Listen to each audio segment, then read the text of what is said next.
It's a beautiful day in Boston on this July 4th weekend. It is also Game 3 of a 3-game series between the Houston Astros and the Boston Red Sox. Welcome inside the broadcast booth, everybody. I'm Don Orsillo, as always, joined by Jerry Remy. Welcome to Red Sox baseball. Well, the Red Sox playing better baseball, and yesterday a victory for the Red Sox. It all starts at the top of the order with Mookie Betts. Well, in Mookie Betts, we see a very young player, but in my opinion, a budding superstar because he can do just about everything. He's got great speed, tremendous speed, stolen base speed, obviously, can go from first to home on balls in the gap, can just do anything on the base paths that he wants. He's got tremendous defensive ability and instincts in center field, much better than when he was at second base. He's really made the adjustment well, and he can hit for power. He's got 9 home runs on the season already. This ball off the wall yesterday here at Fenway Park. You look at the numbers over the last 20 games for Betts, they're absolutely amazing. The .417 average is the second best average in Major League Baseball behind Miguel Cabrera in that span. 8 doubles, 3 triples, 4 home runs, and 16 RBIs. Mookie Betts is the real deal, and he has really been an igniter for the Red Sox offense. Well, the Red Sox trying to win this series against the American League West leading Houston Astros in a pretty good pitching matchup here today, as it is Lance McCullers 4-2 with a 2.19 earned run average against Eduardo Rodriguez, who's also 4-2, about to make his 8th Major League start. We're back with the first pitch after this.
Audi A3 today.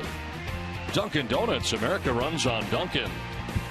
Toyota's website for deals via Toyota.com. DraftKings, the official daily fantasy partner of your Boston Red Sox. Digital Federal Credit Union, see what DCU can save you. And by Southwest Airlines, book your low fare now at Southwest.com. Welcome back to Fenway Park. It is Kid Nation Day here at Fenway Park. All kinds of kids at the ballpark today, as well as a lot of the players' kids here today on the field as the Red Sox and the Houston Astros wrap up this 3-game series. Let's check out the visiting Astros lineup on this Kid Nation Day at Fenway, brought to you by your New England Chevy dealers.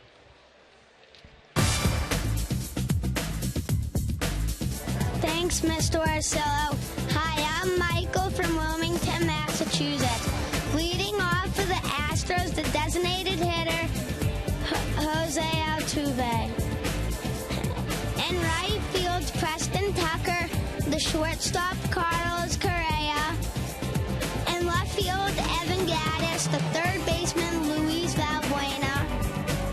The first baseman, Chris Carter. The second baseman, Marwin Gonzalez. The catcher, Jason Castro, and batting ninth in center field, Jake Masnick. Good job, Michael. As on the mound today for the Red Sox. Red Sox starting pitcher presented by your local New England Audi dealers. Eduardo Rodriguez makes his 8th start of the year, 4-2 with a 3.92 earned run average, 36 strikeouts to 13 walks, and opponents hitting at .216 against Rodriguez.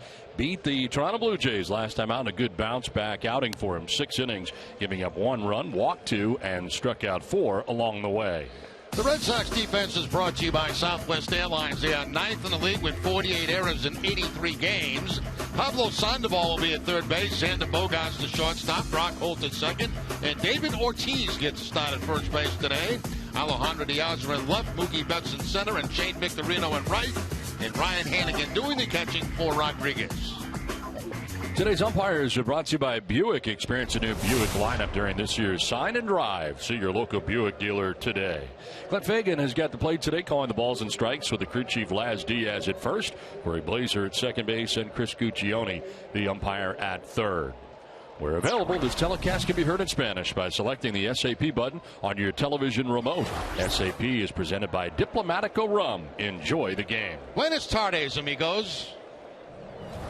Ready to work here and on the hill for the Red Sox, Eduardo Rodriguez, with Jose Altuve leading it off today, but off defensively is Altuve. He is the designated hitter today for the Astros. And the first pitch of the ball game is in there for strike 1. Altuve toting that batting average up over 300 at 302. 7 homers and 35 runs batted in.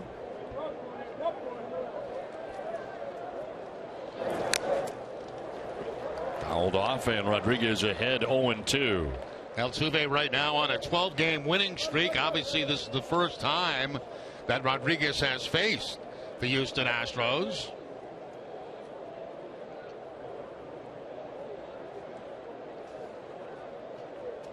So the 12-gamer for Altuve, who strikes out in a good start for Rodriguez. Elevated at 95 miles an hour. Yeah, fastball up in the zone and chased by Altuve. The strikeout high in the game for Rodriguez so far is 7, which he did in his first 3 starts against Texas, Minnesota, and Baltimore. Had 4 last time out against Toronto. Elevating that fastball that time for the strikeout. 1 down here in the first inning for Preston Tucker.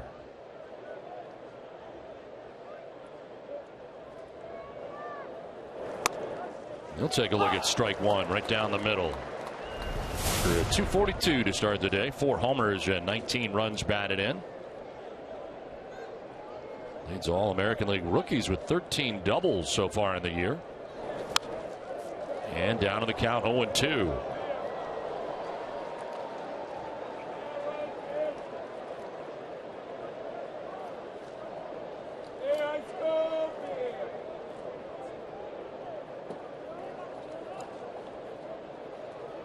Tucker now making his 40th start since joining the Astros. Most of them have come in left field. Makes his 3rd start on the major league level in right field today.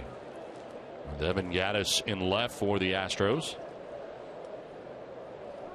A.J. Hinch's club coming in with a record of 48-35. They have a 4-game lead over the Angels, who picked up a game yesterday, as the Angels were winning and the Astros losing here yesterday at Fenway Park. Rangers are 6.5 back. Mariners 10, and the Athletics 10.5 back in the West.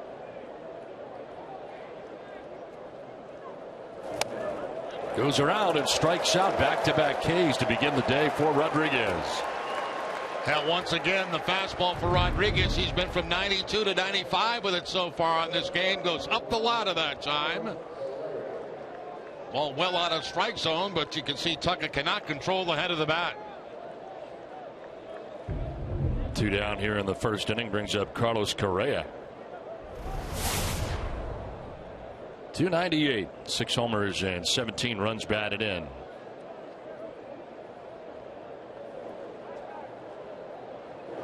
Correa will send this out towards right center, and that'll get in for a base hit.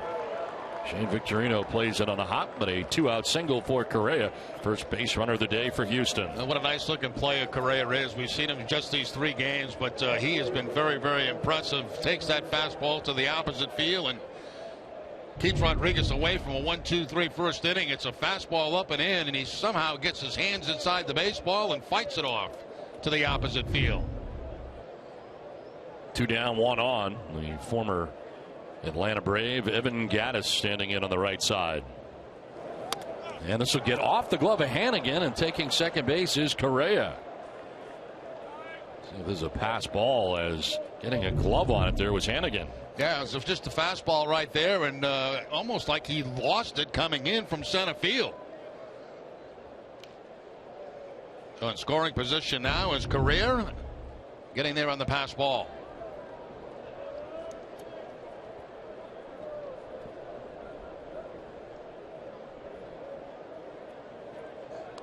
Gattis got off to a tremendous start this year with the Astros. Cooled off a little bit, and hitting in the cleanup spot, and lifts a pop-up foul ground. Ortiz ranging over, but he won't have a play. David Ortiz getting the start defensively today at first base in an American League game. Yep, Mike and Napoli getting some time off. He's really been struggling, and Napoli out early this morning, and Ortiz out early this morning, getting some work at first base. It's been a while since he's been over there, but we talk about it every time he goes over there. He does a very good job, especially for a guy who is not there all that often. Gattis with a check swing foul. When you think about it, Jerry, just interleague for the most part. That is it. We haven't seen him in an American League game at first base, so here he is today. They try to get him a game or two down in spring training, but that's long forgotten by now. Yeah, so was the first time that he did play at first base in an American League game at Tampa Bay back in 2006. 0-2 the count to Evan Gattis with Correa at second base. It's in the dirt, gathered by Hannigan. Mike Napoli out early this morning, doing some work offensively, first hitting off a tee and then taking some soft toss from Chelly Davis, trying to get his swing back. So he's off today, off tomorrow with the scheduled off day, and we'll see about Tuesday when the Red Sox return to action. Marlins will be here on Tuesday for a brief 2-game series, Tuesday and Wednesday. 1-2, and a fly ball to center field, tracked by Mookie Betts. Puts it away and ends the first inning. The Astros leave Correa at second base. Red Sox are coming up.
Without a score as the Astros don't score in the first inning. Red Sox coming up on this Kid Nation Day at Fenway. The Red Sox lineup brought to you by your Eastern Hyundai dealers. Thank you, Mr. Alcillo. Hi, I'm Maria from Wellington, Mass. Leading off for for the Red Sox. In center field, Mookie Betts. The second baseman, Brock Holt. The shortstop, Vander Bogarts. The first baseman, Dave Ortiz. The DH, Colomeros. The third baseman, Paulo Sandoval. In right field, Shane Victorino. In left field, Alejandro Sandoval. Deaza.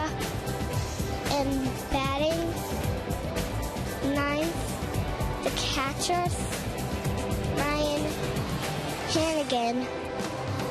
Nice job, Maria. Well done as the Red Sox bat here in the bottom of the first inning, and Mookie Betts leading it off. The 2-1 pitch is inside.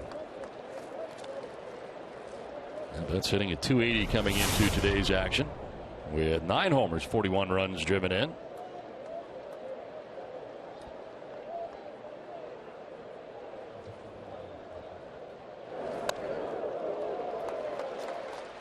Mookie will take the walk on a 3-1 pitch. Down to first he goes. Lead runner on for the Red Sox here in the bottom of the first inning.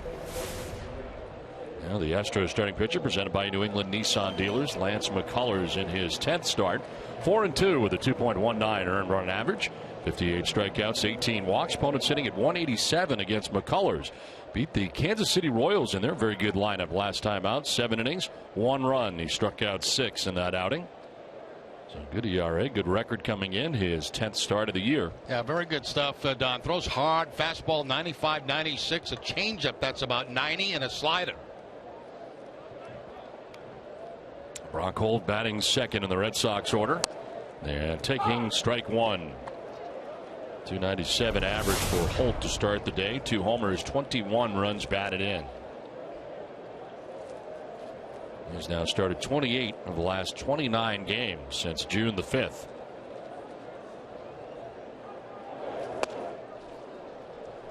There's the changeup right there at 88 miles an hour that time. First time he has faced the Red Sox as Butterfield throws down some signs to Mookie Betts and Brock Holt.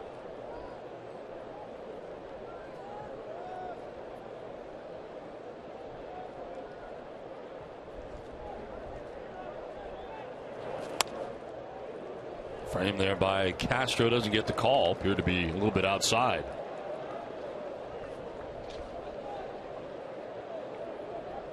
Year-old right-hander making his 10th major league start today.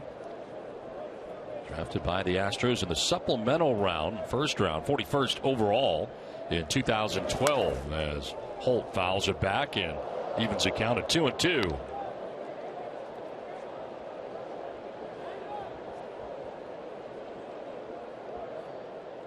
Added to the roster mid-May, May the 18th, making his major league debut.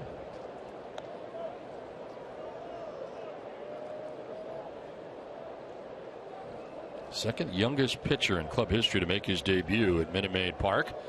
Behind left-hander Carlos Hernandez, who was 21 years of age back in August of 2001. There's a strike hand at strike 3 to Brock Holt. First K of the day for McCullers. I think of 2 young guns going up against each other today, McCullers and Rodriguez. McCullers born in 1993. Came up on May the 18th. You look at his numbers, 4-2, and on the other side, Eduardo Rodriguez, also born in 93. He's 4-2, a little higher earned run average, but very good young pitching matchup here today, and both organizations very excited about both pitchers we see here today on the hill. Xander Bogaerts takes strike 1. Bogaerts at 302, 3 homers and 37 runs batted in.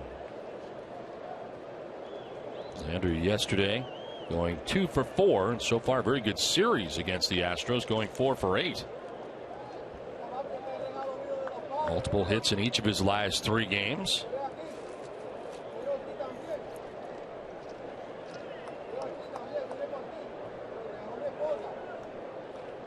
Throw to first, and back is Betts. That normal large lead for Mookie. Again, with the right-handed hitter up, Mookie probably take a peek in, see if he can see what the signs may be, and if he can pick a breaking ball, that's when he may be able to go.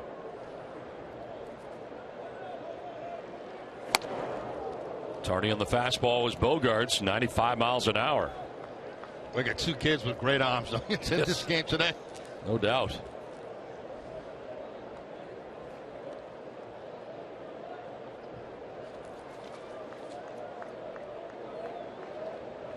There's that peek in by Mookie. One eye on the pitcher. Keep switching back and forth.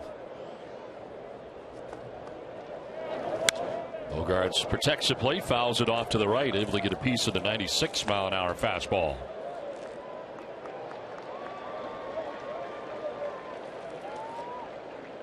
Well, since the end of May, Bogarts hitting at .351, ranked 7th in the majors during that time span. Jason Castro with the signs, as trying to get a peek in is Mookie Betts. Bogarts again fouling it down the right field line, out of play. They had the breaking ball a lot of time to go on, but the problem is the count's 0-2, and that always could be a pitch out count.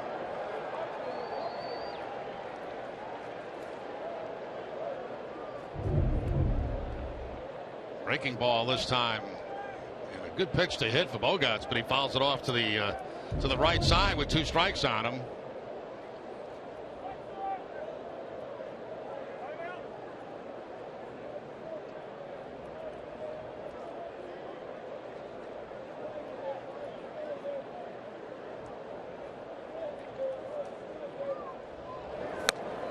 Just outside, a ball and 2 strikes. Not chasing that time was Bogarts. Mookie Betts walked to begin the inning. Brock Holt striking out. And Bogarts now battling.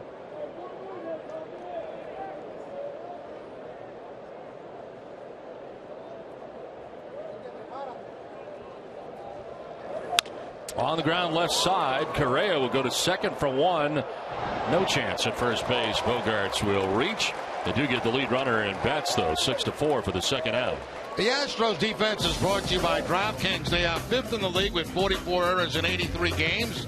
Luis Valbuena will be at third base. Carlos Correa, the shortstop. Marwin Gonzalez at second, and Chris Carter, the first baseman. Left to right, Evan Gattis, John Marisnick, and then Preston Tucker. Doing the catching will be Jason Castro for McCullers. 2 down, Bogarts at first base. Here's David Ortiz for his first at bat of the day. Into the shift on the right side go the Astros here with Marwin Gonzalez ducking back to the outfield grass, second baseman. 230, 14 homers, 41 runs driven in for Big Papi.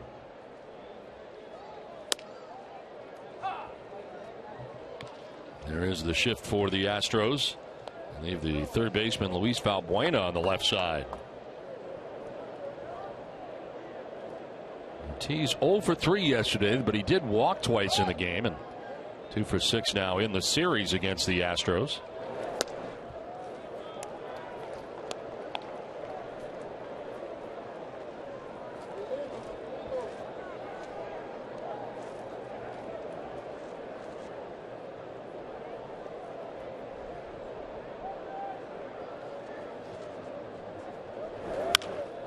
Fouled off to the left, out of play, back into the grandstand area.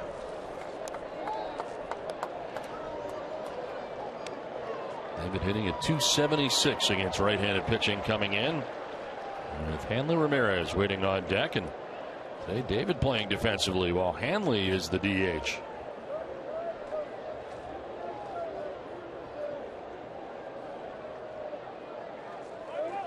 Time call. Ortiz asking for it and backing out.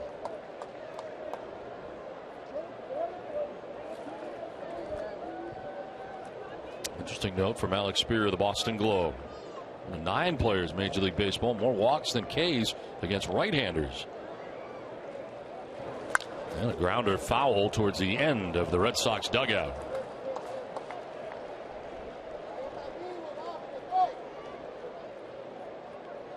Outfield straight away here on Big Papi while they shift in the infield.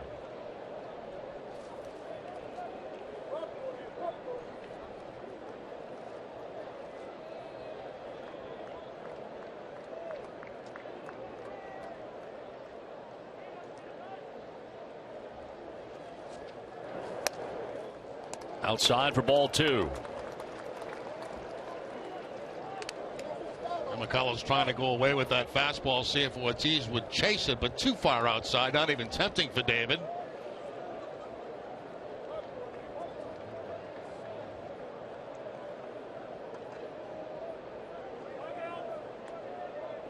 Time again, McCullers taking a long time in between pitches and now wants a new baseball.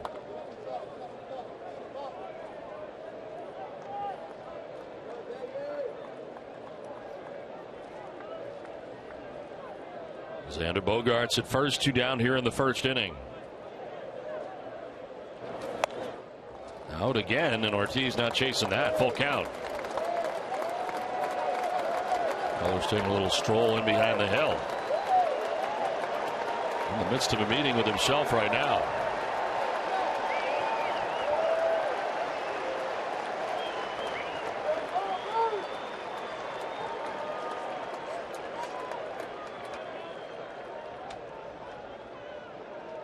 First baseman Chris Carter letting the pitcher know that he's not going to be holding Bogaerts on here. Xander will get a start with a 3-2 count and 2 down in the inning. Ortiz grounds it foul.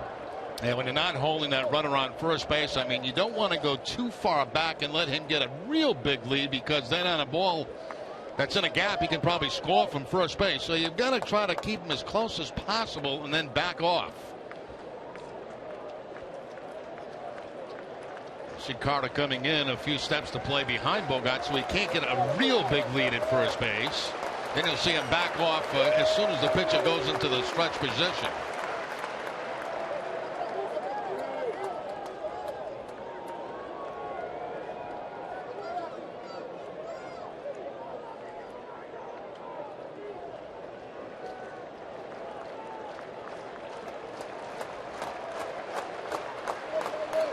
Ortiz strikes out. He finally gets him on a pitch away. It ends the first inning scoreless after 1.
The 1975 Red Sox, in honor of their 40th anniversary, in their 84th game of the 75 season, Red Sox beat the Rangers 8-7. Fred Lynn went 3 for 4 with a home run and 4 RBIs for the Red Sox. Now it's on to the second inning back here at Fenway. A beautiful day, and Chairman Tom Werner here at the ballpark today, soaking up the sun down there right now. There's lots of sunshine here at the ballpark today, and Red Sox trying to win the series against the Astros. Did Tom bring his glove with him in case he gets a foul ball? Looked like it. He got a ball wherever he wants. Luis Valbuena to lead it off here for the Astros, taking a strike over the inside corner. Indeed, there it is, the glove. He's got the glove in case he gets a foul ball. On the ground foul outside of first base.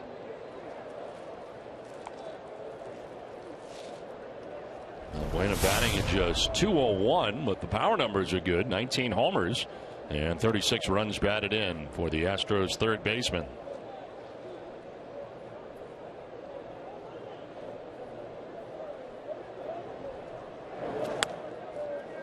Framed by Hannigan, but it's well outside.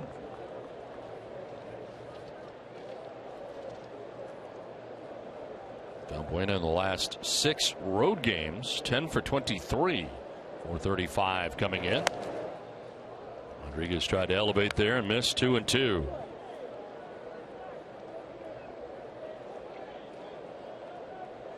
Balbuena leading the team in home runs with 19.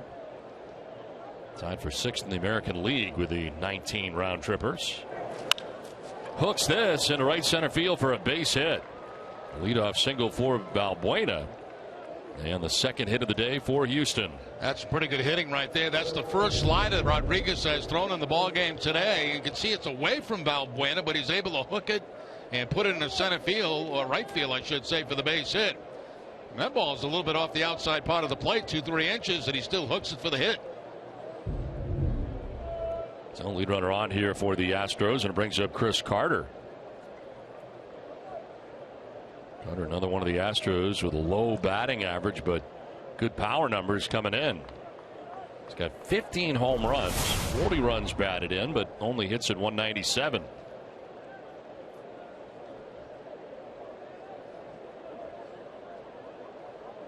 Eight of his last 11 hits have been for extra bases.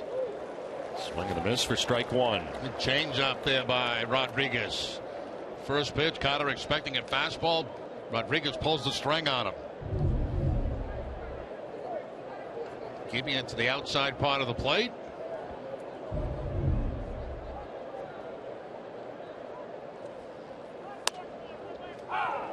High strike call, 0-2.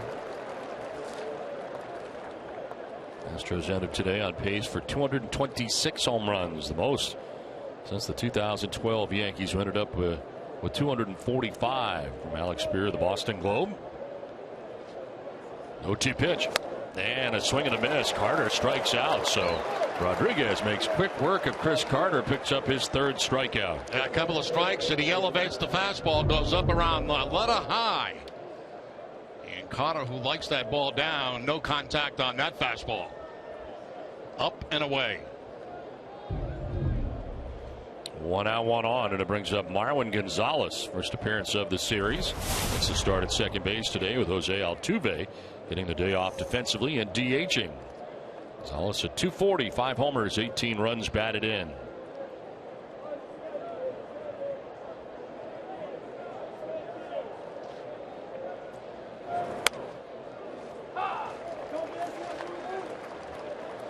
Gonzalez has now started a total of 9 games at second base. Mostly appearing at shortstop for the Astros. Has 1 game at first, 5 at third.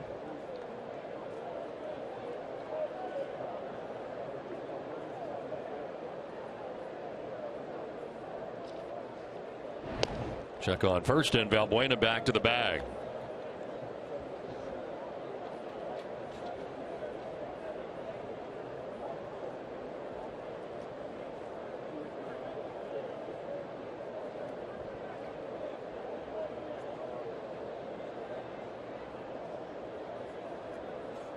Red Sox fortunate to miss Dallas Keuchel in this series. This one fouled off down the right field line.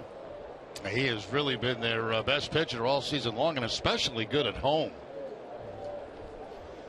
Well, today's Cold Hard Facts are brought to you by Clean Crisp Coors Light. Last 3 seasons, the date and Astros recorded win number 48, and July the 3rd of this year. Prior to that, I'm going to go to August 8th, 2014, September the 9th of 2013. So this is certainly much different here for this Astros team, and the result has been different. They are atop the American League West right now. One of these young players coming here and gelling together on this Astros team that certainly can hit. They also can pitch. 0-2 to Marwin. And he lines it to center field. That's in for a base hit right in front of Mookie Betts, and a ringing single for Marwin Gonzalez. 2 on, 1 away. Hey, Gonzalez, he gets up on that high fastball, the one about letter high, and gets on top of it, hands on top of the ball, and takes it into center field for the base hit. Very similar to the pitch that he struck out Carter on.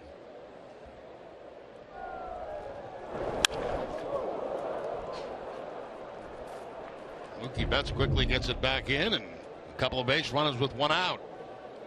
There's Jason Castro, the catcher, batting out of the 8th spot for the Astros.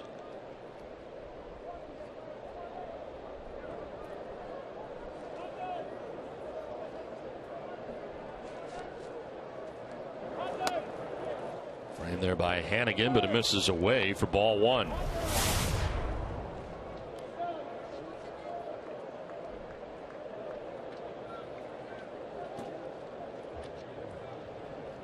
Done well defensively as Castro ranks 3rd in the American League in catching runners trying to steal, 16 so far in the season. Does a little more housekeeping in the batter's box as he got timeout.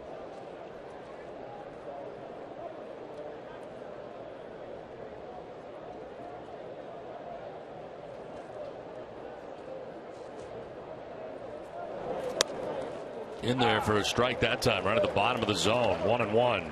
The change up that time, and we talked last time out about Rodriguez and how he was tipping his pitches and how he's got that corrected, and he certainly had it corrected for the most part in that last outing against Toronto, and no sign of it here today so far.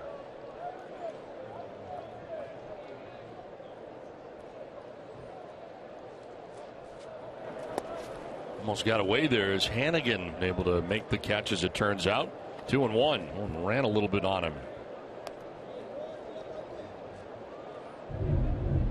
Fastball that almost gets away from Hannigan. He expected the baseball in, but it tails to the outside part of the plate.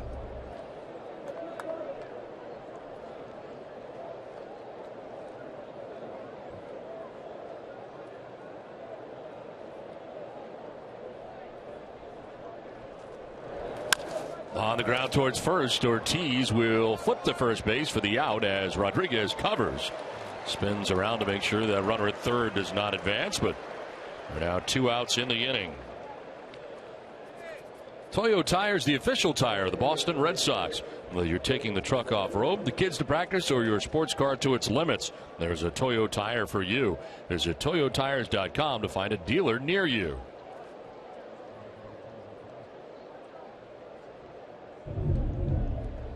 Well, David getting his first opportunity, and not quite that clean in the glove, but still that big glove is able to capture the baseball, and then the underhand flip to first base to get the out. Rodriguez doing his job by covering the bag. So 2nd and 3rd, 2 down. Here is Jake Marisnick, who drops a bunt down and hits him out of the box. He is out. Yep. So it hit him as he was out of the box trying to bunt there on. Interesting situation to end that inning, but it is the end of the 2nd inning. We are scoreless from Fenway.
tickets. Book your low fare now at southwest.com.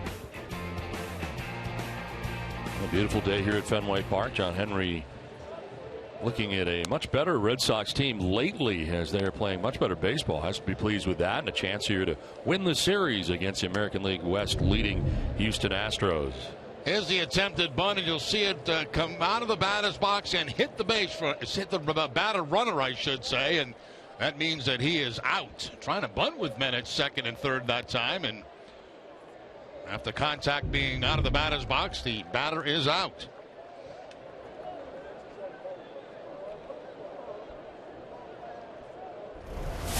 Hanley Ramirez leading it off here for the Red Sox in the second inning. DHing today, Pablo Sandoval, Shane Victorino to follow. As that pitch runs inside on Hanley. 276, 17 homers, and 41 runs driven in for Ramirez.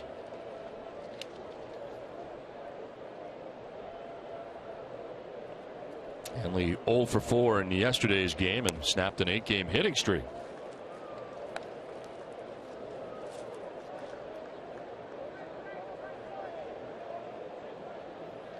Good numbers against the Astros over the years, and of course Hanley in the National League for a long time.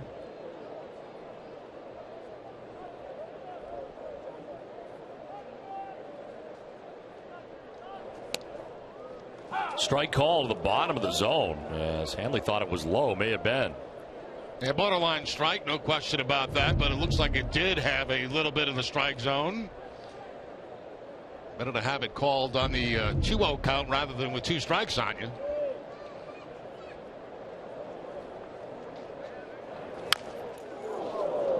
Fouled off himself, and down goes Ramirez. Once again, that fastball inside the Hanley and right off the left foot.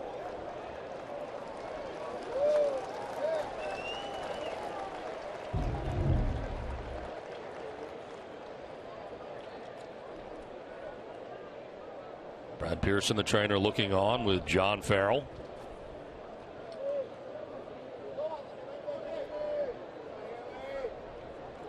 Hanley climbing back in the box here with Sandoval and Victorino to follow. Red Sox batting here in the home half of the second inning.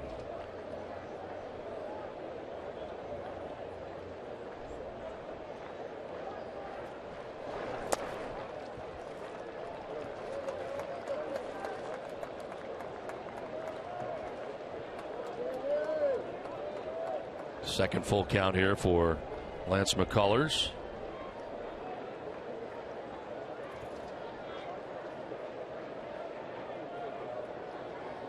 '30th pitch of the day for McCullers. And that is ball 4. Leadoff walk. It's the second straight inning he has walked the lead batter, and the Red Sox could not take advantage of it in the first.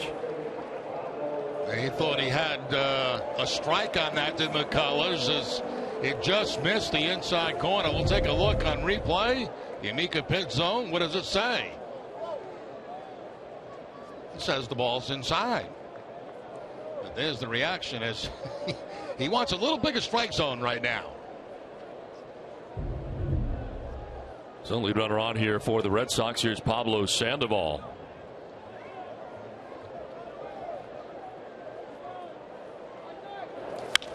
On the ground up the middle. Gonzalez can't get it. It's into right center field. Hanley's headed for third. So's the throw, and Ramirez will be out at third base. Up to second with that throw goes Sandoval. And Hanley trying to get to third, but gunned down by the center fielder Jake Marisnick.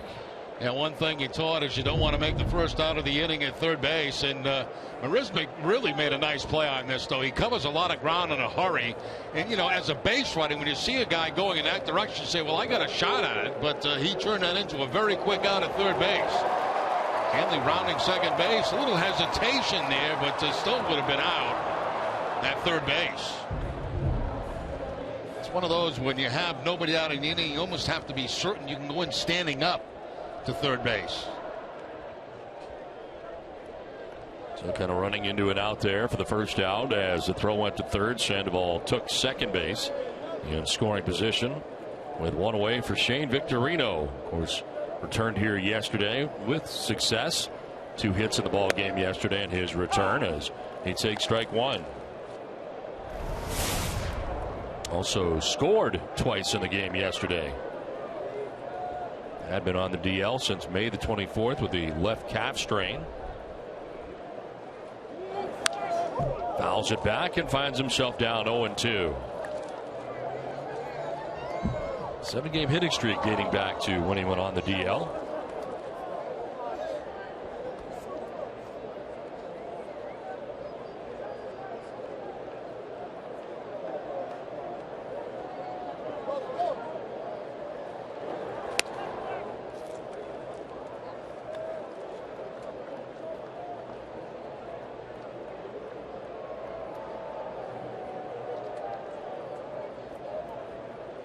Alejandro De Aza waiting on deck, getting another start today. De Aza in left field with Shane Victorino getting the start in right. And Victorino lifts it down the right field line over is Tucker, running on a slant towards the line to make the catch for the second out of the inning. Well, Nesson is proud to support the National Suit Drive in July. When you make a donation of gently used professional clothing at any Men's Warehouse location, you help unemployed men and women look their best as they re-enter the workforce. Learn more at nationalsuitdrive.com. We're at second with 2 away, and it brings up Alejandro De Aza. 264, 6 homers, and 25 runs batted in.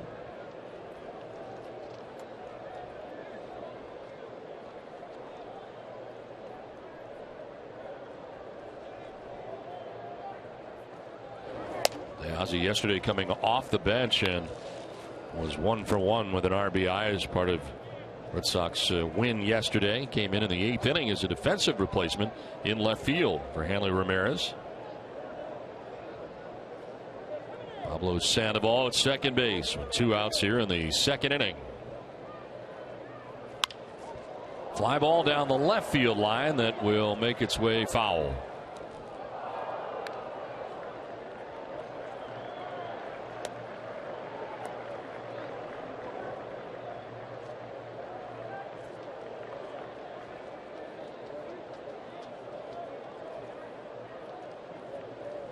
The Oz has been very good in this spot at 394 with runners in scoring position. Even better lately, 12 for 20 since May the 13th.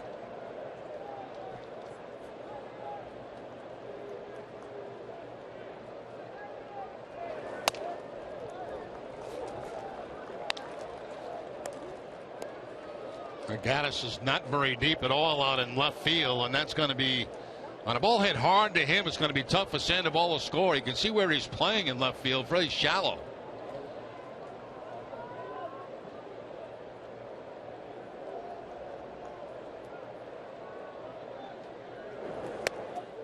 Framed there again by Castro, but it's a ball and it's 3-1. I think McCullers are getting a little upset with the home plate umpire. A couple of pitches he thought he should have had that did not go in his direction. And I think the dugout also probably figuring the same thing.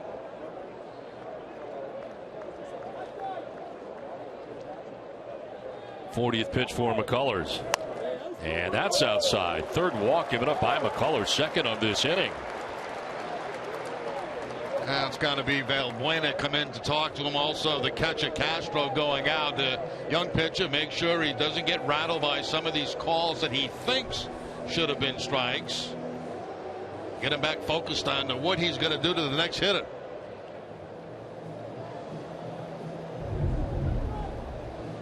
A pitch that was close to Hanley Ramirez, not going his way, but clearly off the plate. And then De Aza, another one that is fairly close, but that was off the plate also.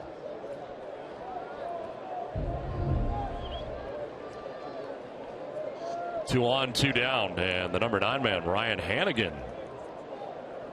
Chance to do some damage here in the second inning in a scoreless contest so far. Strike on the outside corner. He gets the benefit of that one. 206 with a home run. 5 runs batted in for Hannigan. He's now started 3 of the last 4 Red Sox games since returning from the 60-day DL. Fractured right hand that he suffered back on May 1st against the Yankees. In the dirt and sprawling to his right is Castro to block that. That's a nice play right there. That's a hard breaking ball that he's able to get over and block. And that keeps two men out of scoring position. Beautiful job there by Castro behind the plate.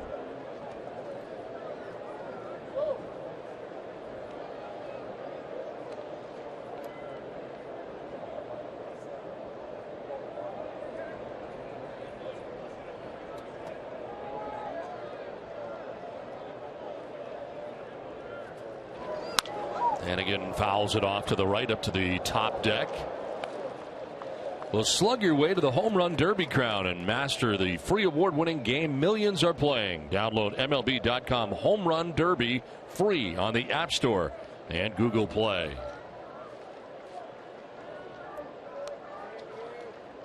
Wally enjoying Kid Nation Day here today at Fenway Park.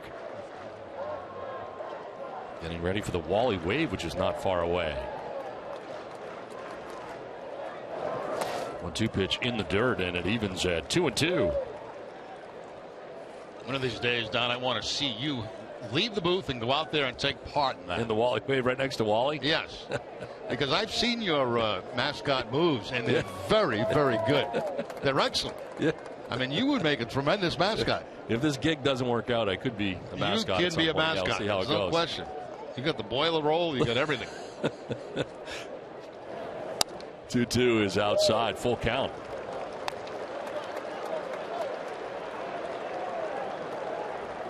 Changed the name yesterday to Tage Steele. Yes.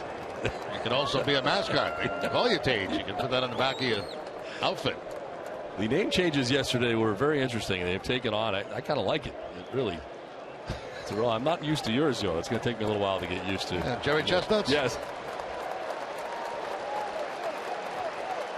3-2 pitch. And it is lined down the right field line. A fair ball. Sandoval's come around to score. Deyaza will be stopped at third. Red Sox get one run in and take a 1-0 lead. Ryan Hannigan going the other way. Now that's a beautiful thing right there. Just reach out and touch something, and that touched the baseball that time right down the right field line. That pitch is away from him, maybe off the plate, but he's able to get the bat on the ball by covering the plate. Again, a pretty good job out there by Preston Tucker in unfamiliar territory in right field, and that keeps another run from scoring. So Hannigan picks up his 6th RBI of the season. Oh, 1-0 Red Sox lead. Top of the order. Mookie Betts coming up here trying to add to it. Mookie walked in the first inning. One of 3 walks given up by Lance McCullers here in an inning and 2/3.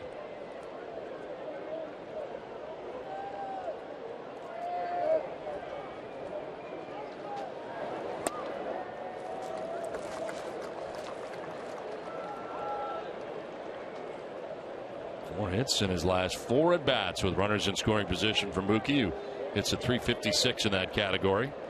Deyaza at third base. Hannigan crossed the diamond at first. Ball 2-0.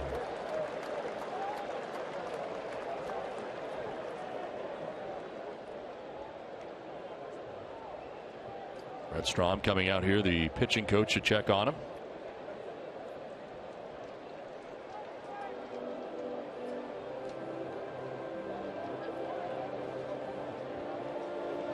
Red Sox Suites and Premium Packages provide a VIP experience for you and your guests. Call 877 Red Sox 9 or email premiumsales@redsox.com for more information.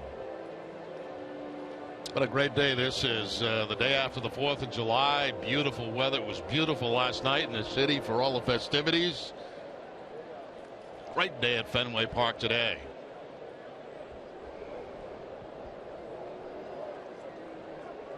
Red Sox jumping out to a 1-0 lead. Looking for more with Deyaza at third, Hannigan at first, and 2 down. Netzel hit a fly ball out to right center field. Marisnik, the center fielder, makes the catch out there that ends the inning, but the Red Sox grab the game's first run and lead it 1-0.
Bucks have taken a 1-0 advantage with a run in the bottom of the second inning. Great to have Alex Spear, the Boston Globe, alongside with us. And Alex, a very good matchup here today of young pitchers going head to head.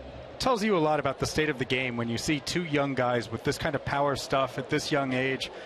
Really, I think you guys would have a better feel for this than I, but we are at a very different point in terms of where velocity is coming from, how quickly it's coming in guys coming through the ranks of the minor league systems, where it's not that uncommon to see guys coming up to the big leagues in their early 20s being able to bring 95 and just blow fastballs in the middle of the strike zone past hitters. It's pretty impressive.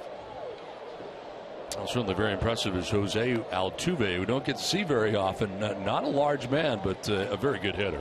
Unbelievable to watch him. And I remember at his first All-Star game getting a chance to meet him for the first time. And of course, there's the requisite nod to Dustin Pedroia as a player who's obviously kind of set a path for more diminutive players to excel. But what an unbelievable guy, what unbelievable bat-to-ball skill he has in order to be able to rank among the major league leaders in batting average over the course of the last couple of years.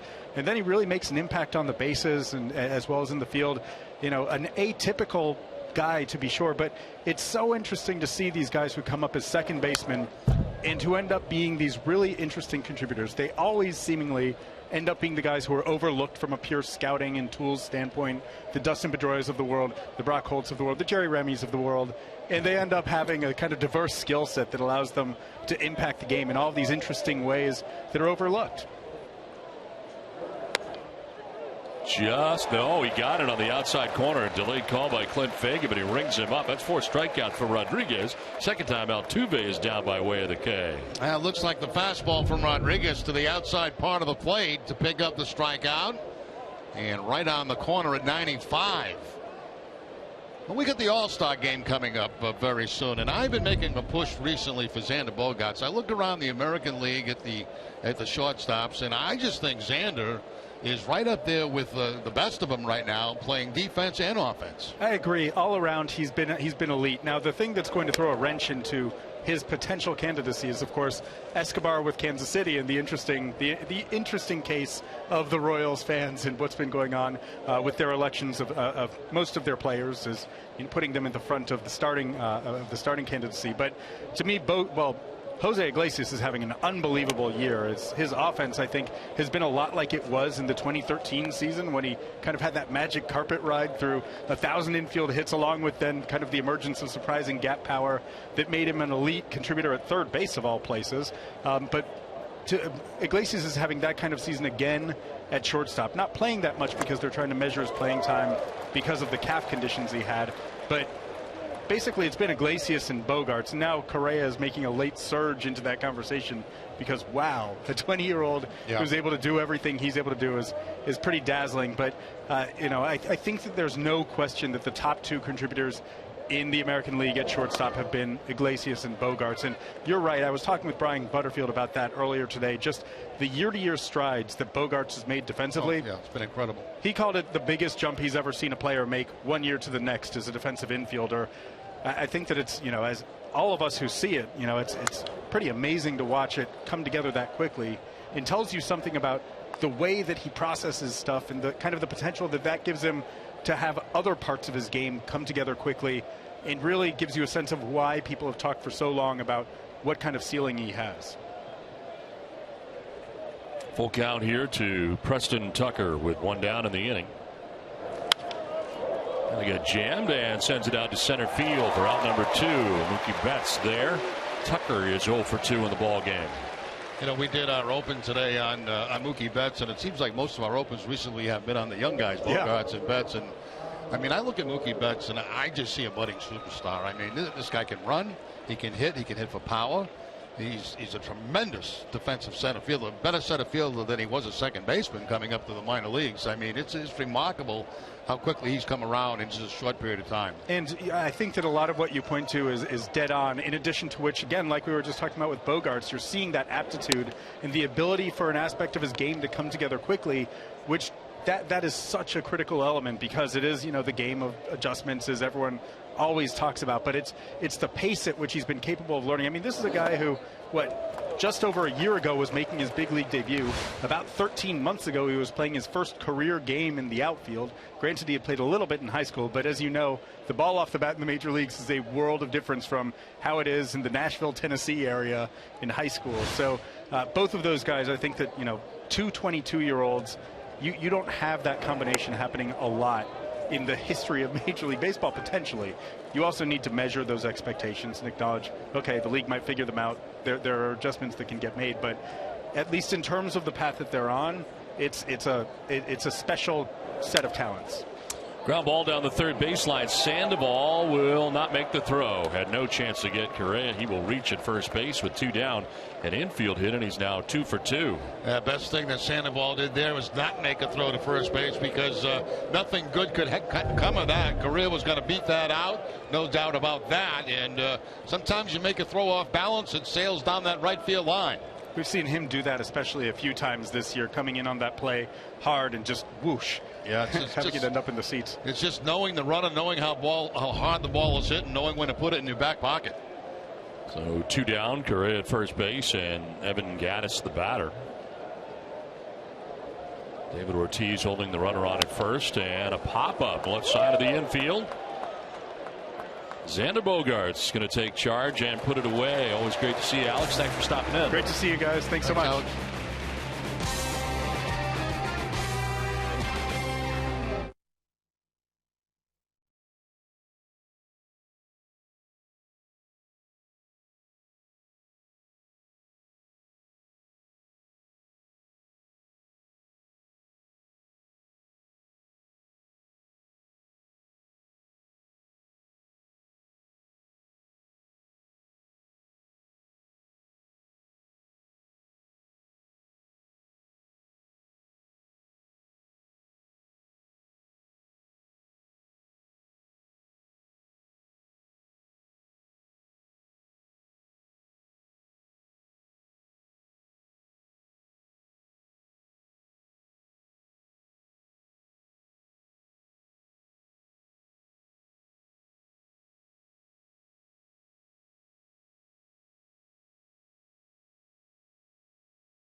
Gas equipment for facilities throughout the Northeast. Did you know FW Web did that? Learn more about this proud Boston Red Sox sponsor at FWWeb.com.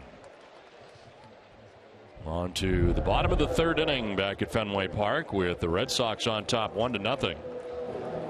And it'll be 2, 3, and 4 for Boston. Brock Holt, Xander Bogaerts, and David Ortiz to face Lance McCullers. There's Valbuena in on the grass at third base.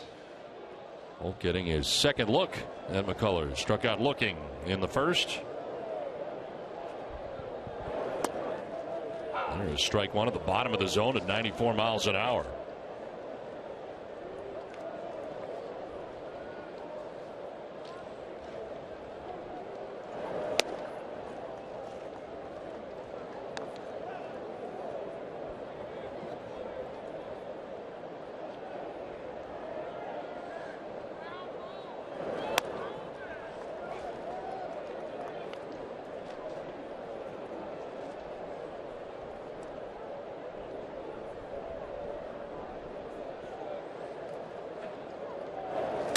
Swing and a miss. Pitch in on the hands and down 2-2. And that fastball had a little cut on it right at the end. It kind of surprised Brock Holt.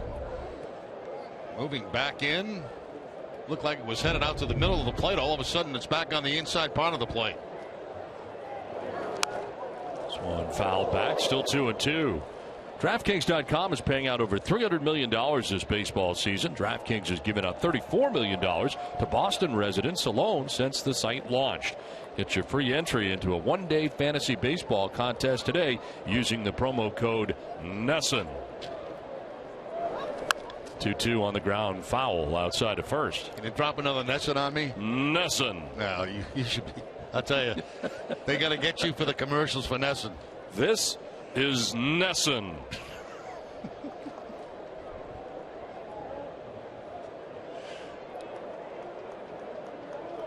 Two pitch.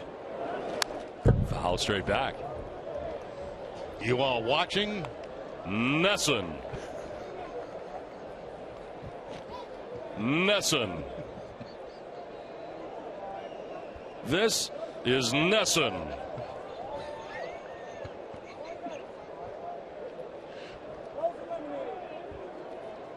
Two. Just going to miss a little bit low.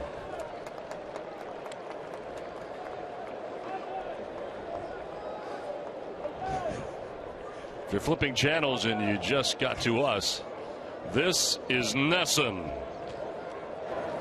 Line into right field, a base hit for Brock Holt. Good at bat by Brock Holt. Runs that count to 3-2. Gets the fastball and lines it hard in front of Preston Tucker in right field.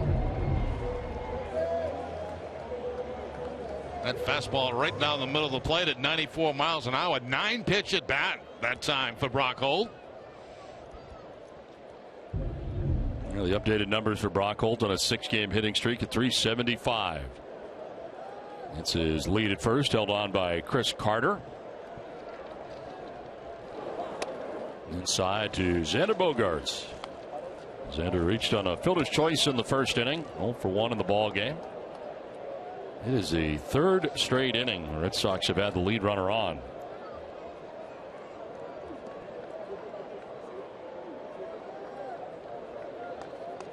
.60 pitch from McCullers, and that'll miss. You know, you think of the hit and run play, and you get a combination here where you could use that, but you also have to take into account the pitcher. And a lot of times the hit and run play is put on with a sinker ball pitcher, a guy that gets a lot of ground balls, because you want to stay out of a double play, obviously, and they're a little bit easier to make contact on. McCullers is not really that type of pitcher, but that doesn't eliminate the play. Fouled off to the right. Obviously 2-0, you want to leave that pitch strictly for the hit as something he can drive, and at that time Bogaerts fouling it off.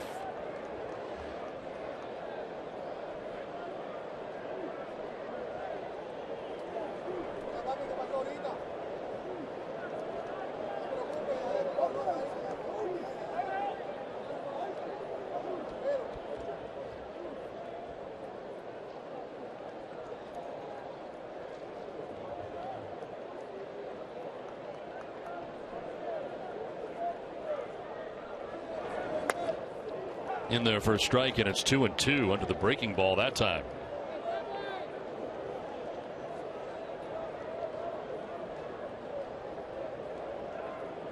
Coming into this outing, ranking first among American League rookies in opponents' average. Opponents sitting at just 187. Against McCullers is a check on first, and back to the bag is Brock Holt. Yeah, that the thumb flip toward first base. That means he wants to throw to first base from the pitcher. Does Castro, the catcher.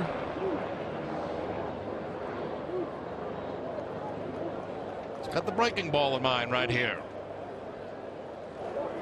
And Bogaerts hits another ground sharply to third. Tough hot Correa will throw to first, and that'll be late. Not fielded cleanly anyway by Carter.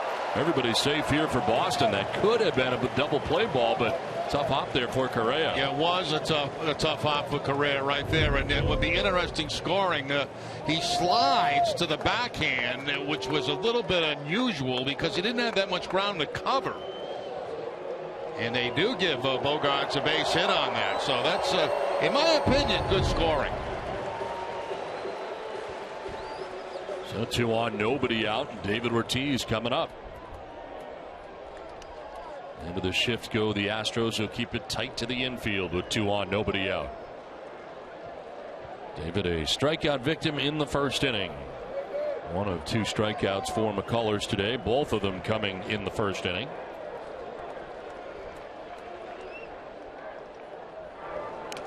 In the dirt and gathered by Castro.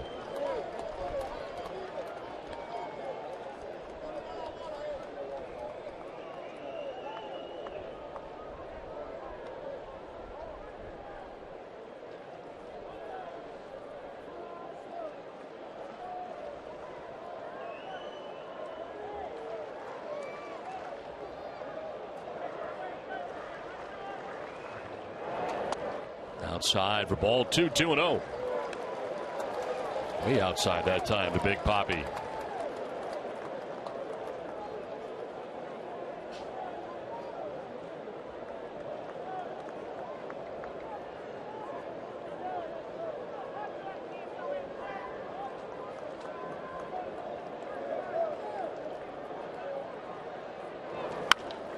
In the air, off to the left and out of play. Tonight at 6, tune in to the Ultimate Red Sox Show presented by AAA. John Farrell joins Tom Caron to talk about the Sox' recent road trip to Tampa Bay and Toronto. That's tonight at 6, right here on NESN.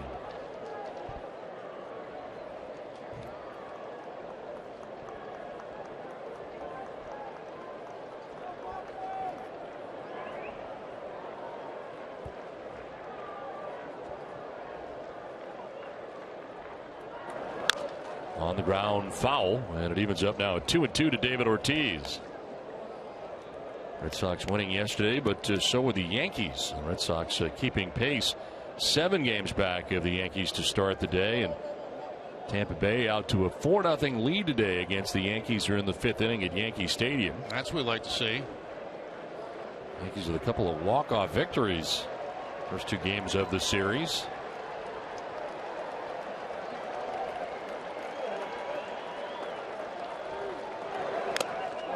Swinging a foul tip for strike 3, held onto by Castro. Second time Ortiz has struck out. Good hard slider that time by McCullers. Again, everything hard, even the changeup. And then you see it right here, the breaking ball going down and in and off the plate. Actually foul tipped into the glove that time of Castro.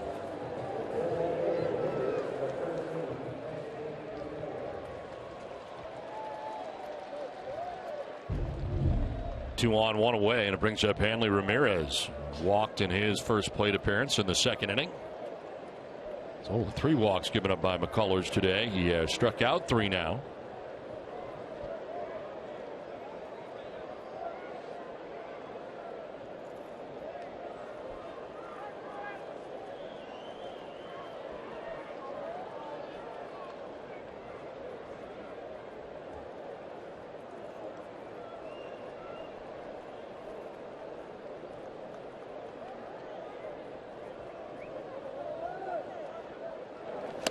Swing and a miss. Fastball, bottom of the zone at 95.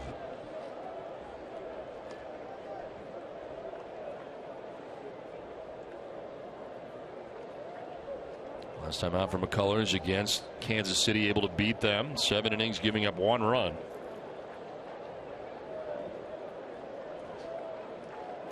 Threw 102 pitches in that outing against Kansas City last time out. On the ground up the middle towards second. Gonzalez will touch second and throw to first for the double play that ends the inning. A promising start to the inning, but Red Sox threaten but do not score. 1-0 Boston.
Putting people and communities first, Eastern Bank helps make good things happen. Watch how good things are happening to local people at easternbank.com/goodthingshappen.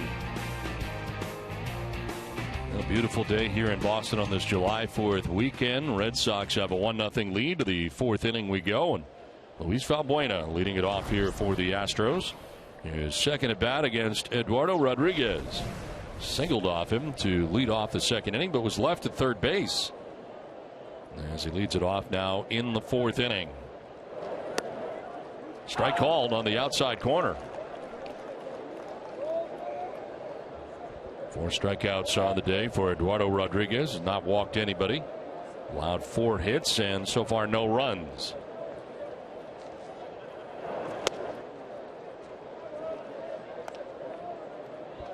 Looked like the Red Sox had something going there in the bottom of the third inning. First 2 reaching on hits, but strikeout of David Ortiz, then Hanley Ramirez grounding into the 4-3 double play to end the inning, and Colors getting out of the jam pretty quickly and easily, as it turned out.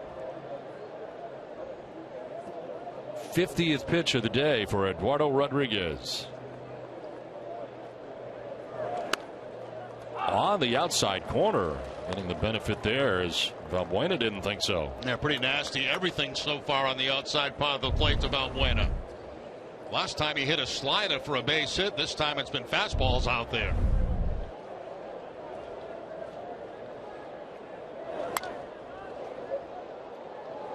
That time they stay with the fastball away again, and going off the plate to foul it off is Valbuena.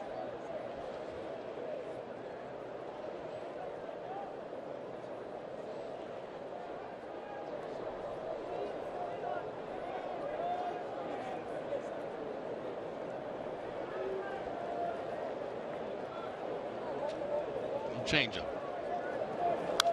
Foul back to the screen. Still 2-2.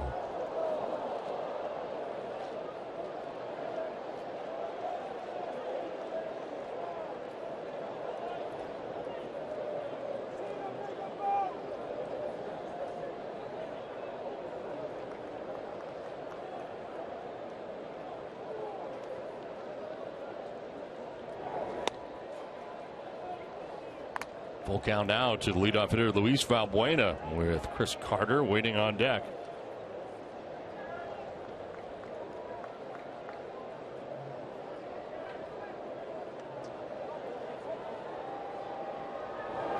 Valbuena fouling it off down the left field line, out of play.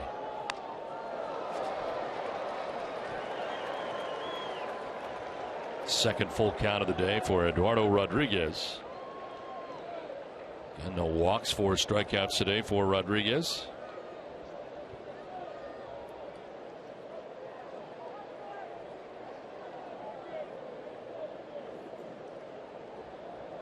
Tried all 3 pitches, and all unacceptable to Rodriguez. Let's see what they end up with.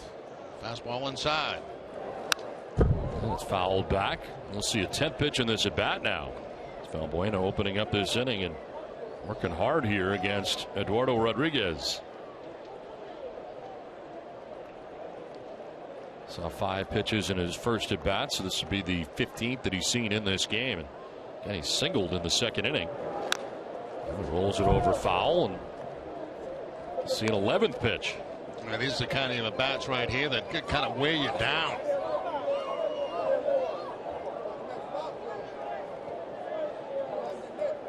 You're in a nice groove, all of a sudden the guy puts a 10-pitch at bat on you. Ball 4, and he loses him. So there's the first walk allowed by Rodriguez. Lead runner is on for Houston. Let's check in with Garen. Thanks, Don. The 6th annual Run to Home Base event is coming up on July 25th. It's a 9K around the Fenway area, and it raises money for the Home Base program that is dedicated to healing the invisible wounds for veterans and their families. Brock Holt's wife, Lakin, is running this year, and Don, she said that if you can't run, you should still definitely come out and cheer on the runners. Well, there's still time to sign up for the Run to Home Base on Saturday, July the 25th.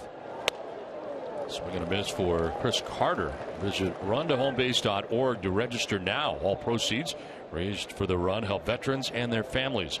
The Traveling Vietnam Veterans Memorial Wall will be visiting Gloucester July the 9th through July the 12th. Visit GloucesterMA.com for more information. Valbuena at first base as Carter takes a pitch down low, 1-1.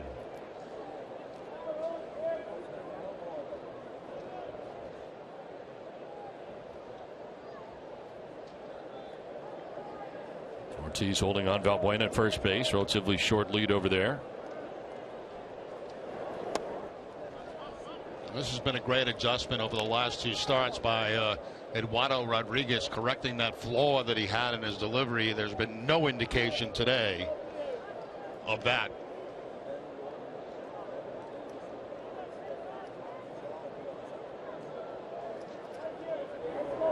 I would imagine doing something that you're not used to doing or trying to avoid doing something you're used to doing would be very difficult. Especially the first time you try it. You know, like last game out, there were a couple of hiccups during the game, but they got corrected very quickly. But, you know, he's had another side session between starts and gets to start here today, and it becomes a second nature after a while. There will be times he'll drop back into the habit, but for the most part, I should say for the whole part today, he has been outstanding. Strikes out Chris Carter for the second time today. It's 5 strikeouts now for Eduardo Rodriguez. Changeup this time from Rodriguez, going away, down and away, and second time he's got Carter. He got him on a high fastball back in the second. This time the changeup. Make insurance, great service, great coverage, and a great price for auto, home, or life insurance. 1 on, 1 out. Brings up Marwin Gonzalez, getting the start at second base today. Single to center field in the second inning. One of the 4 hits gathered today by Houston.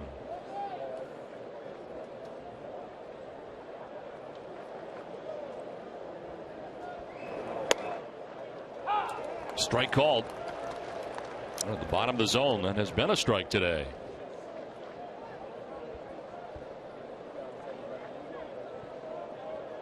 Valbuena at first base, 1 down here in the Astros 4th inning.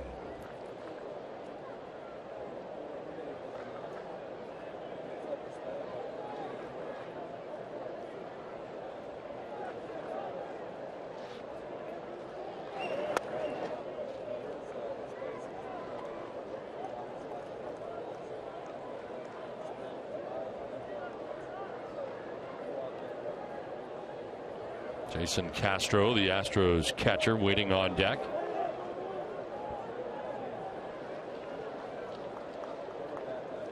Eduardo Rodriguez last time throwing 97 pitches in his 6-inning win at Toronto as checks on Valbuena at first base. Seemed like last game was very important on a number of fronts for Rodriguez, not just being able to get rid of that flaw that we talked about, but also facing a team in Toronto that had really beat him up earlier in the season. 9 runs in 4 2/3. Yep. 1-1 is on the ground, foul.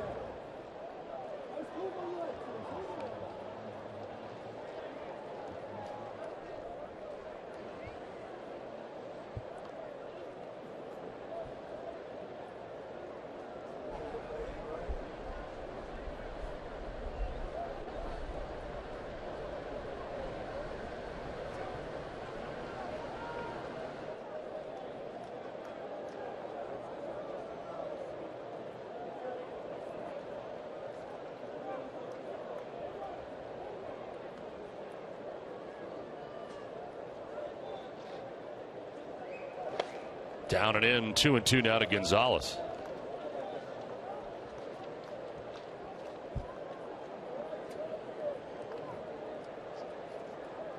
"17 of 41 hits for Marwin Gonzalez have been for extra bases. He has 5 home runs, 12 doubles on the year. Again, getting the start at second base. Altuve the DH today. A little bit low that time, full count. Goes back to the changeup and just missed the bottom of the strike zone. Good job by Gonzalez to stay off that pitch. 3rd full count of the day for Eduardo Rodriguez.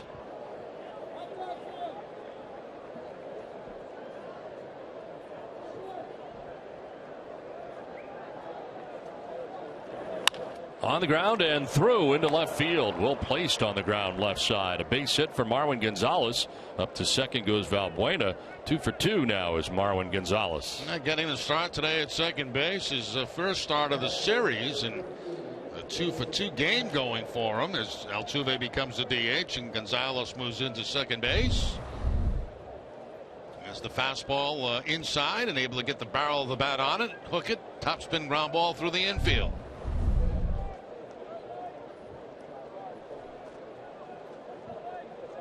Two on, one away, and Jason Castro, the batter, grounded out to first baseman David Ortiz in the second inning. Big Papi playing defensively today at first base.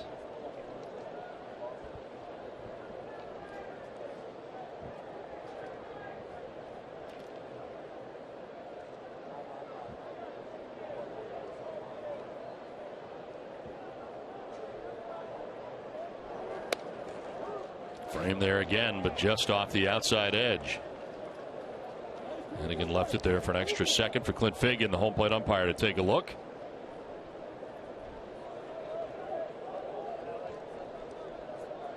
Astros have had at least one base runner in every inning so far, and they've left 4 men on through the first 3.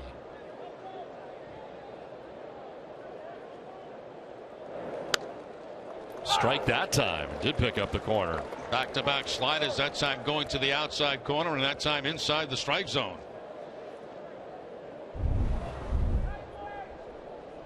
And again, set up away. That's exactly where they get the breaking ball. He pulled it in about just a couple of inches and got the strike call.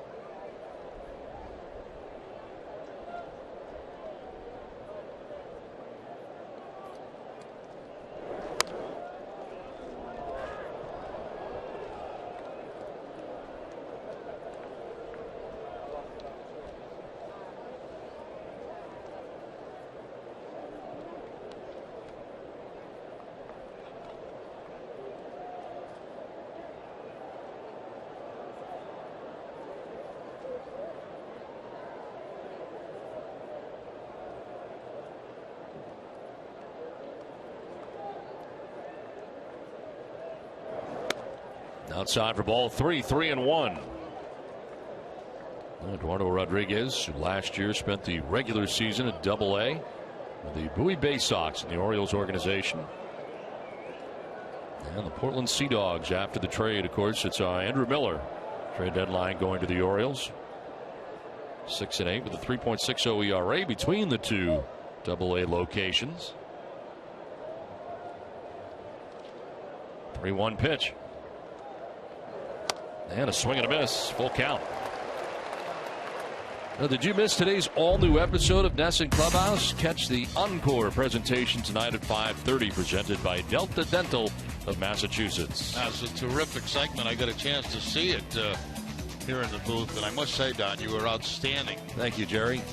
I think you're going to be part of an Emmy Award-winning show. It already is Emmy Award-winning without me. No, but I think they're up for another one after today's. Payoff pitch, and it's fouled back.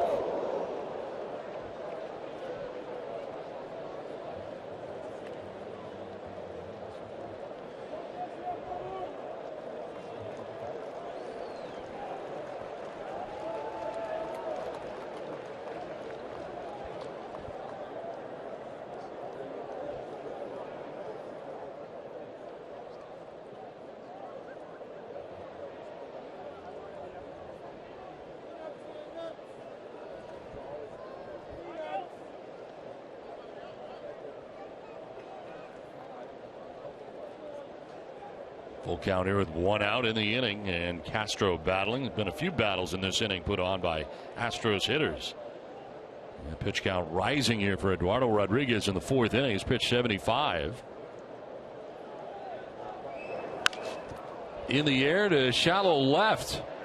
Incoming De Aza to make the catch for the second out. Base runners cannot advance. 2 down in the inning. Ace Ticket has the best seats at the lowest prices to all the games at Fenway, all with a 200% guarantee. Right now, Ace Ticket has special savings on all Red Sox games, including the Yankees.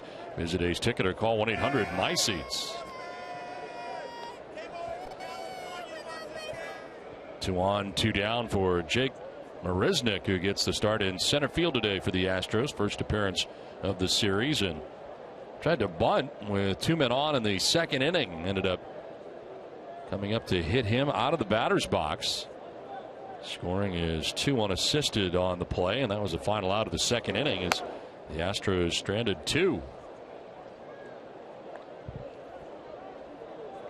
Now batting you with 2 on again.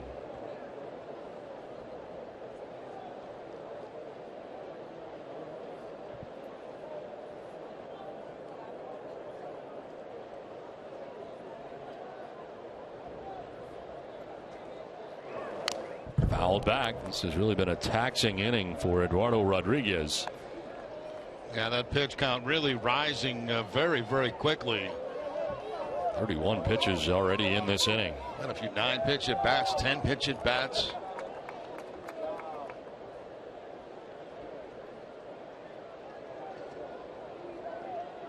Valbuena walked. Carter struck out. Gonzalez singled to left. Castro popped out to left. So runners at first and second, 2 down. And Moroznik takes a pitch inside, 2-1. One positive today was a result of yesterday. Clay Buchholz with a complete game gave that bullpen a needed day off. And of course, the scheduled day off tomorrow, so everybody available out there in the pen.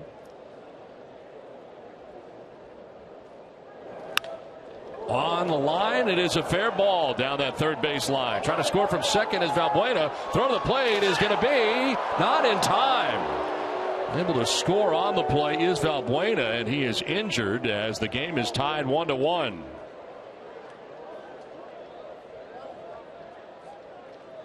Now 2 guys hurt, the catcher and Valbuena. Change up right down that third base line. A good heads up play here by Bogaerts, who makes it very close at home plate. There's the block of home plate. And it looks like the ankle of Valbuena. He had that bat to deal with too to get around that. And Hannigan also came up limping.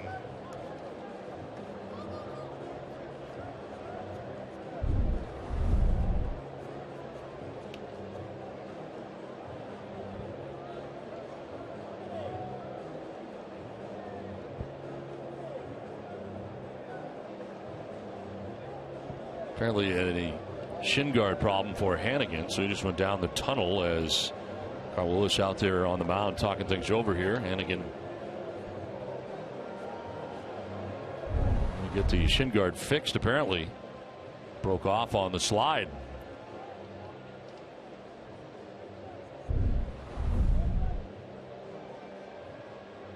As Diaz, crew chief, came into the mound area, and they are waiting here on Hannigan. Get immediate care without leaving the ballpark at the Beth Israel Deaconess Medical Center First Aid Station, located behind Section 12 on the lower concourse. BIDMC is the official hospital of the Boston Red Sox.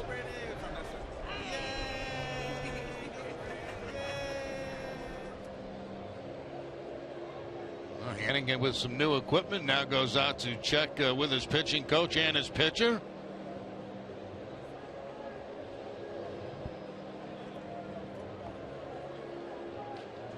Valbuena able to score here for the Astros to tie the game 1-1, and the inning continues. Eduardo Rodriguez's pitching line is brought to you by Ace Ticket. 3 2/3, 6 hits, 1 run, walk, and 5 Ks. Left throw his 80th pitch of this ball game, and now we'll keep it, or try to keep it, tied as he has to deal with Jose Altuve, who he's dealt with very well so far today. Altuve striking out in the first, striking out in the third, once swinging, once looking.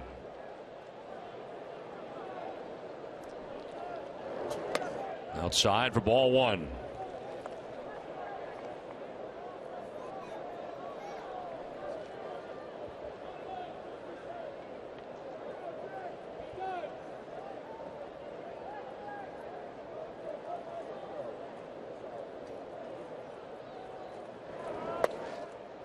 Down low, 2-0. Been a long, strenuous inning right here for Eduardo Rodriguez. And some stirring right now in the Red Sox pen. Alexia Gondo looks like he's about to start warming up, and he is. In there for a strike, I guess. Fagan calling it a strikeout. Tuve didn't think so. Take a little stroll. Appeared to be high. Yeah, it did. It looked like it was up above the shoulders of Altuve on a changeup.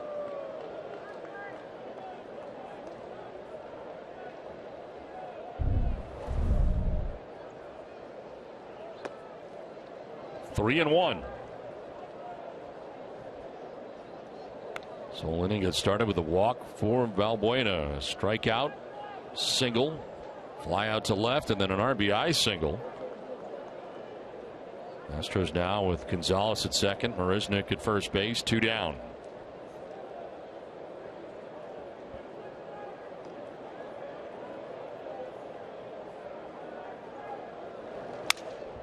In the air to shallow left as Bogarts will backpedal and put it away to end the inning. But a run for the Astros ties this game 1-1.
It means finding new technology that puts your needs first. See what's new at easternbank.com. At Eastern Bank, you're first. Well, the Astros have tied the score with a run in the top half of the 4th inning. It's tied up 1-1 as we head to the bottom of the 4th inning on a beautiful day here in Boston. It'll be Pablo Sandoval, Shane Victorino, and Alejandro De Aza scheduled to bat in the inning. Did you get a chance to see some fireworks last night? I did. I saw plenty of fireworks last night, as a matter of fact. A couple of different shows from the vantage point of my place, and it was great. Very, very comfortable evening as well. Yeah, it was a beautiful night. Beautiful night.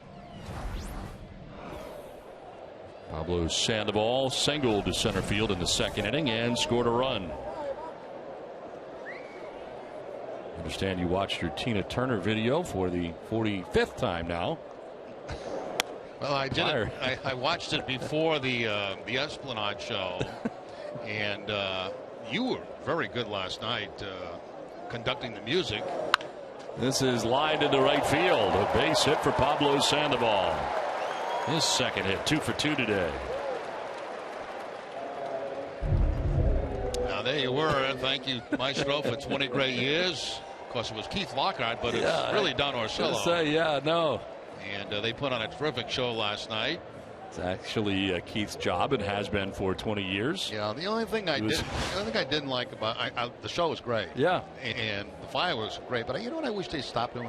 Playing music over the fireworks. You want to hear the effects of the fireworks. I want to hear it. Like, if you're sitting outside watching it, you don't hear music, you hear the fireworks. And that's when I'm sitting home, I would like to hear just the fireworks. No music. No music. No, they were playing what music did they play? That Obla Di Obla Da, I mean, over the fireworks. It didn't make any sense. A great show, great crowd, everybody having a good time.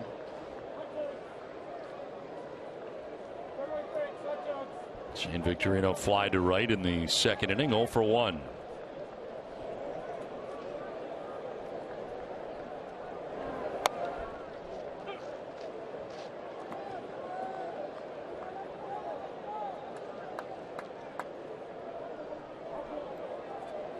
How were the pyrotechnics here at Fenway Park on Friday night? I did not get to see it. I saw it in my rearview mirror. They look very good. Broken back, grounded to third base. Valbuena to second for one, on to first, and pulled the foot, according to Laz Diaz. And reaching is Victorino. I'll tell you who made a difference on that was Sandoval going into second base, because he really forced Gonzalez to come way across that bag, and I think because of that made a little bit of a wild throw to first base. Watch Pablo coming in, and that foot coming off the bag at first base as Carter has to reach for it. And Victorino's safe. Now, I don't know if they're going to look at the play at second base. Sandoval clearly could get the bag. He got it with his hand. But you see the second baseman looking at him, Marwin Gonzalez. That's just a good hard slide. But I think they're going to take a look at the play at first base.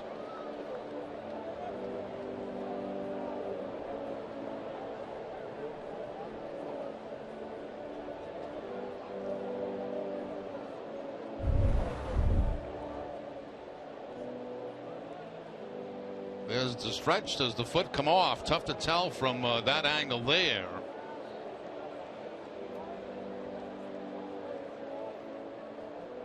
It's tough to tell whether, I mean, it definitely looked like it was coming off. I'm not sure it ever did completely come off.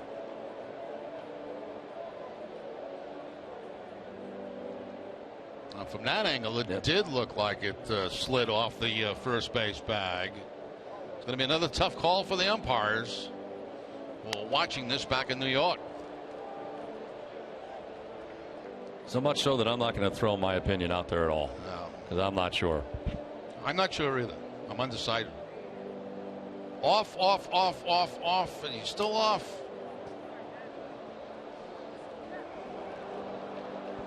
They're ringing him up. He's out. So they have overturned the call here. The challenge works for A.J. Hinch and this Houston Astros team. Laz Diaz. So a double play, as it turns out. 5-4 to 3 on the DP. 2 down in the inning. And the second double play turned today by the Astros.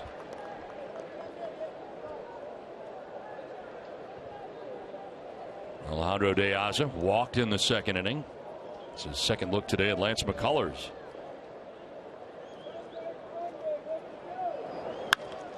Fly ball to center field. Marisnick going back and over to make the catch shy of the track to end the fourth inning. Through 4 from Fenway, tied up 1-1.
Tickets. Tickets are available for every Sox game for just $9 for all students 15 and over. Visit redsox.com/students to take advantage of this great offer today.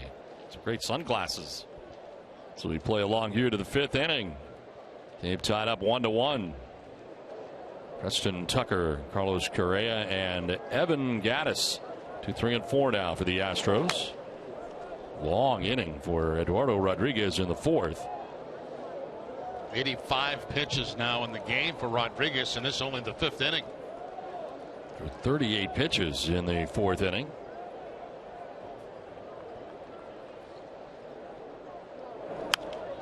Foul off to the left. Nice catch.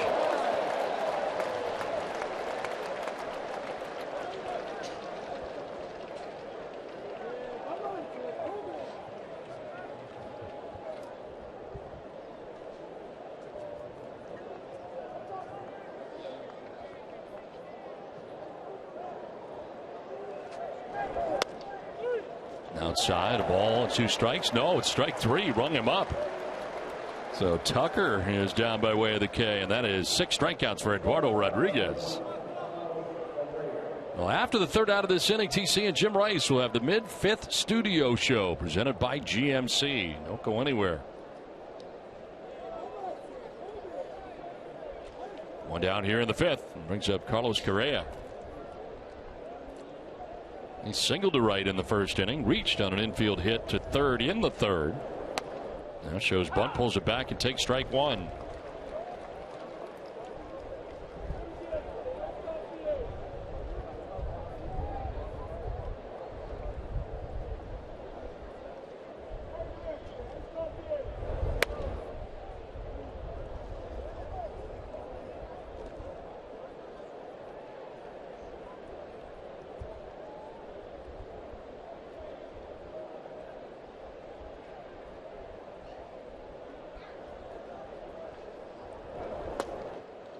A little bit low, and it's 2-1. Correa, one of the game's most exciting young players right now, and as Alex Spear was saying earlier, making a run here for an all-star appearance this season for the Astros. Shy of 300 coming in, inning at 298. A couple of hits here today, and there's another strike board in there by Rodriguez. Still good velocity from Rodriguez. 94 on that last fastball.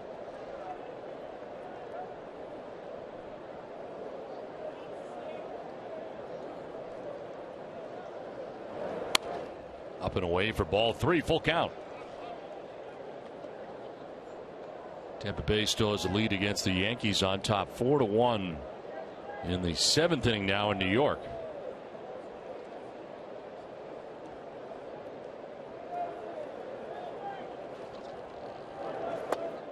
Ball 4, and he walks Correa. So that is the 2nd walk given up by Eduardo Rodriguez. And 3rd time Correa has been on base. Don't miss WB Mason Extra Innings live right after the game. TC and Jim Rice will break down the game. You'll hear from Eduardo Rodriguez. Whatever, whenever, wherever. Who but WB Mason? On the phone and getting the bullpen busy again, it appears. Alexi Agondo had been up last inning, and it will be Agondo who gets back up here in this inning. After the 1-out walk to Correa, now here is Gattis, who will take strike 1. And Correa's a guy that can also run. He's got 4 steals, has not been thrown out.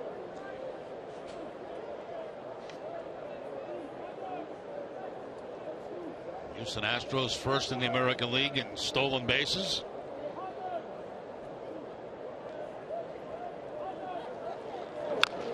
Fouled off, 0-2.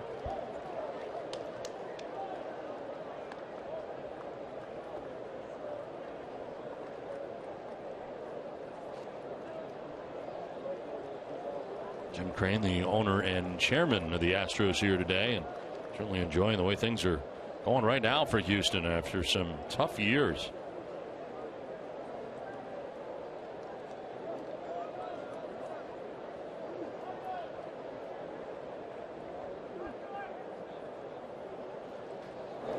Swing and a miss, elevated that time. 94 on the fastball. And above the belt as Gaddis strikes out. 7 strikeouts for Rodriguez. Now 2 strikeouts in this inning. 1 on a slider, then the walk. Now the elevated fastball. By design that time, executed by Rodriguez and Hannigan.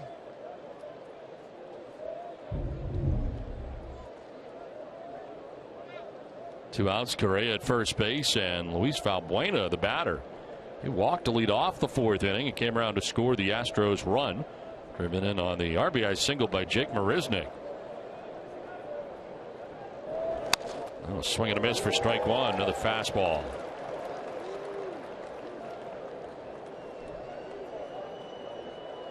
Eduardo last time out throwing 97 pitches. The most he's thrown in any game is 105. And that was his first outings, major league debut at Texas. 7 2/3 shutout innings in that 105 pitch game. Strike 2.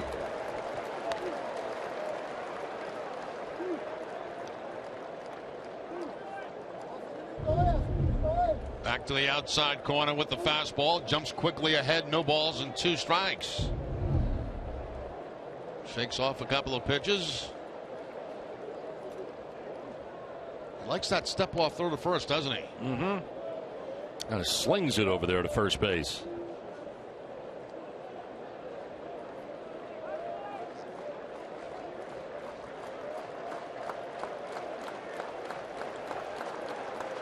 Runner goes as the pitch is high. The throw from Hannigan is going to be in time.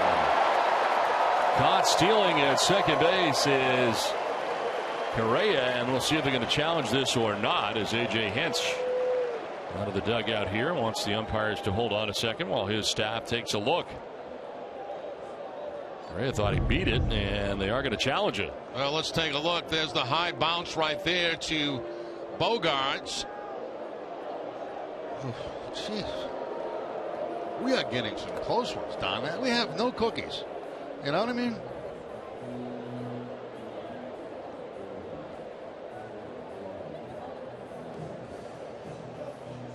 I think he's safe. What do you think? I think the foot got in there. I really do. Yeah. The throw bounced up and you know, from the belt position, he had to get that tag back on, and while he was getting it on the knee, it looked like the foot got to the bag, but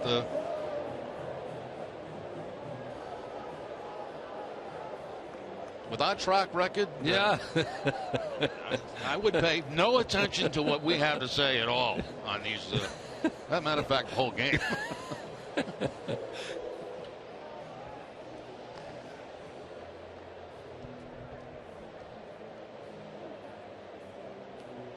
I think he hit the bag first.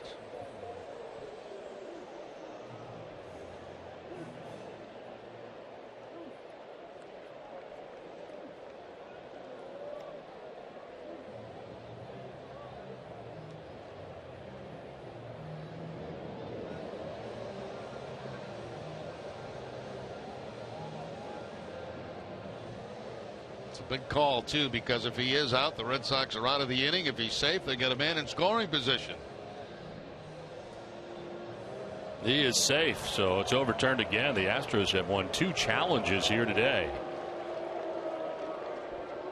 So a stolen base for Correa, as it turns out, into scoring position with 2 down.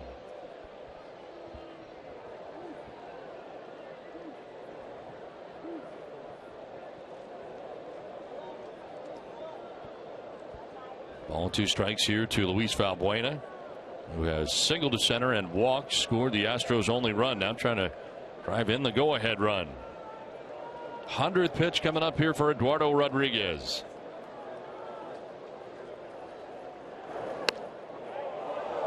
Outside as Rodriguez wanted it, but it was out. Rodriguez knowing this is probably going to be his last inning with the pitch total of 100 now. And Gondo up in the pen.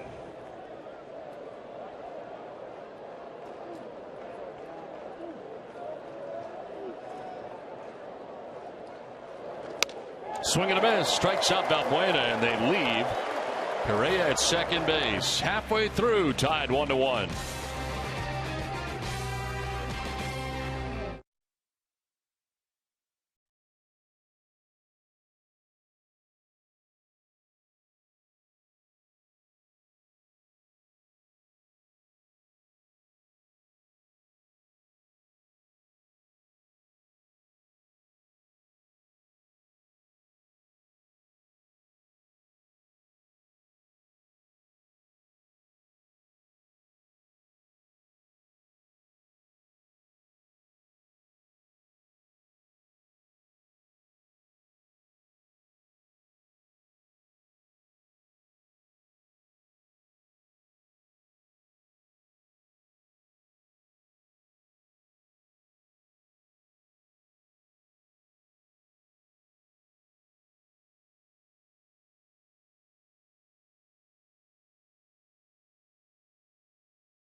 is nothing. And we head into the bottom of the fifth inning. Let's look at some strikeouts, Jerry.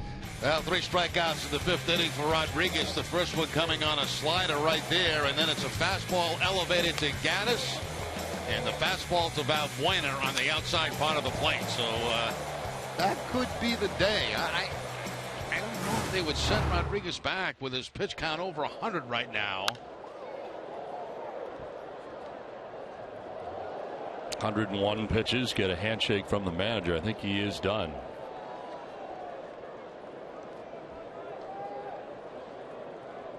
And the most he's thrown in a game is 105. Hannigan leading it off here in the 5th inning. A single and a run batted in the 2nd, and this will put him down onto his backside. Yeah, breaking ball that didn't break. That time for McCullers. Wants the breaking ball outside and just spins out of his hand. Hannigan has to go down to his knees. Much better breaking ball that time as he threw it directly at Hannigan, and it picks up the top of the strike zone.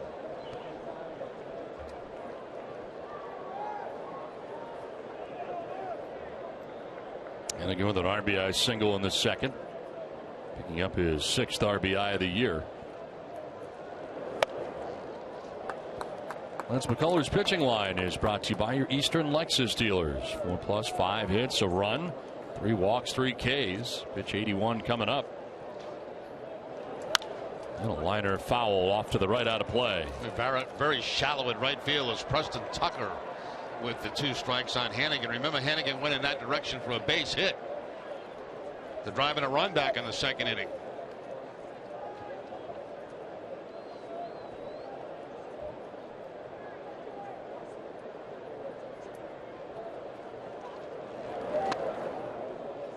Full count now.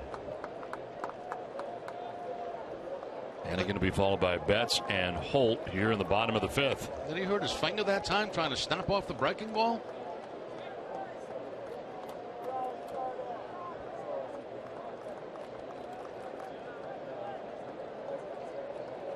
Fifth full count of the day for McCullers.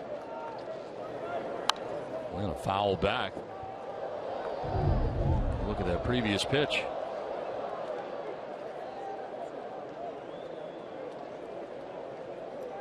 A little bit of something going on there after the breaking ball that he threw on the previous pitch.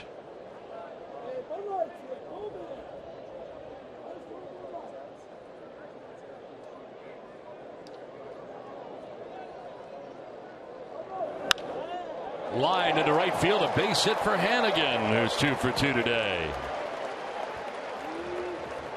Well, again, Hannigan going to the opposite field, this time on the 3-2 count to pick up the base hit. It was a fastball he hit that way to drive in a run. As I said the other night when he came back, you know, it's a pretty good idea. I mean, when you haven't played in a long time, haven't had a lot of at-bats, always good to try to use the opposite field. It keeps you on the baseball a little bit longer, shortens up your swing a little bit.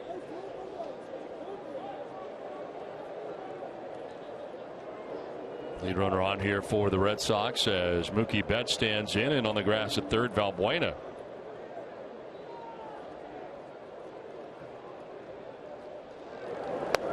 And Betts will take ball 1. He has walked and flied out to center field.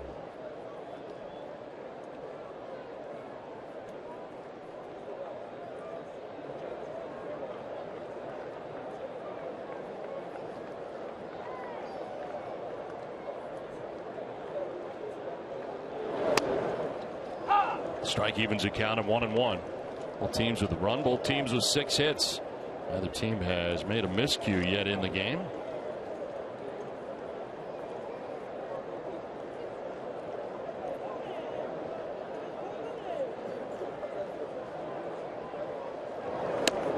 Outside for ball 2.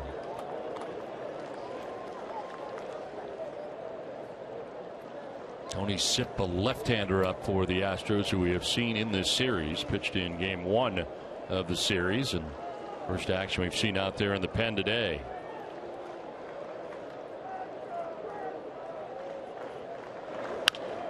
chopped over the third baseman Valbuena and into left field. He was in on the grass. Hannigan's headed for third. That's to second, and they'll both get there safely. Second and third with nobody out here in the bottom of the fifth. That's almost like an artificial surface base hit right there. It bounces high at home plate. Hits on top of it right there. The big bounce is going to go over the head of Valbuena at third base and down into the corner. And because Gaddis had to go so far, Hannigan can make it into third base. So second and third for the Red Sox. Nobody out. I'll tell you, this kid's emotional. He really is. Gets angry on pitches that he thinks are strike that are not. I mean, I like his fire. Second and third, nobody out. Brock Holt, the batter.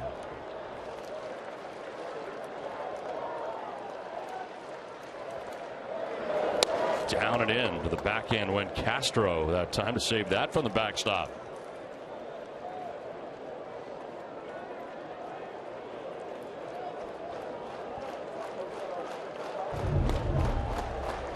Breaking ball. Castro going to the backhand to save a run.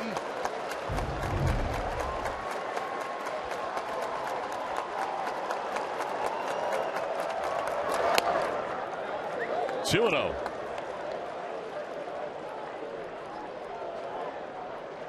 And again at third base. Betts at second base. Nobody out here in the Boston fifth inning.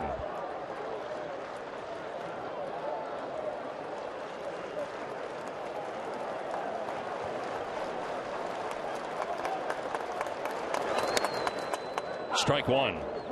We're at the bottom of the zone that time at 95. Still throwing hard here.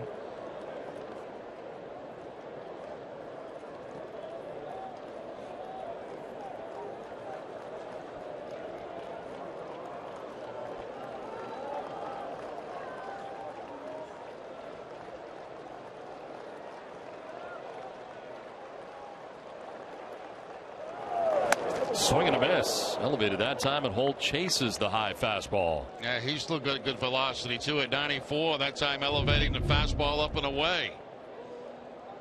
I'm not sure that was by design, but very effective.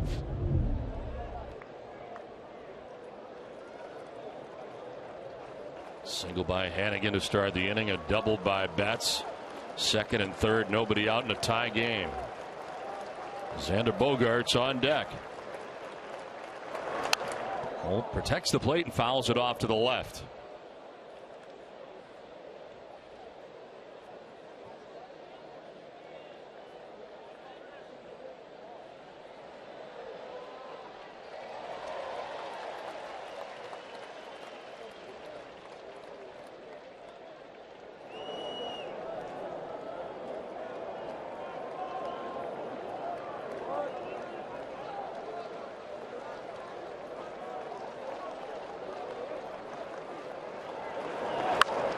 In the air to shallow right as backpedaling is Gonzalez, the second baseman who makes the catch, and no advance for the base runners. So a big out there for McCullers. One down. A very good pitch too. It looks like it was a changeup that time that had Brock Holt a little bit out in front. It is the last pitch. You see Holt out in his front foot. It was the changeup at 87 miles an hour. And then the result, a little pop up to second base. So fooled that time on the off speed pitch with a couple of men in scoring position. Brett Strom back out there again. The pitching coach been out a few times today. Are you looking for ways to entertain employees or clients? Take them out for a night at Fenway Park to watch your beloved Red Sox. Visit redsox.com/groups for more information. They've had Tony Sipp warming in the pen. Probably for David Ortiz, I would imagine. As we'll see what happens here with the starter, McCullers, who is nearing 100 pitches in this outing with one out, second and third, and Xander Bogaerts coming up.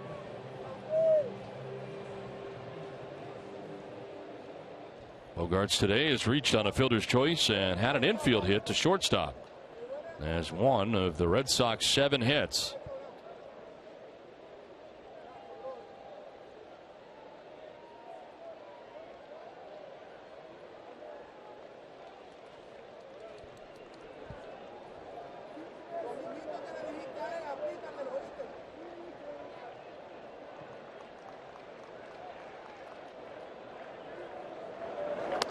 Inside for ball one.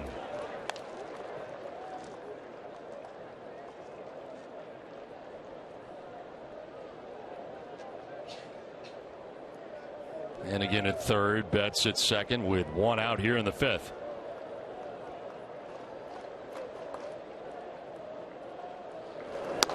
Bogart's trying to hold up, but it is a called strike. 1-1.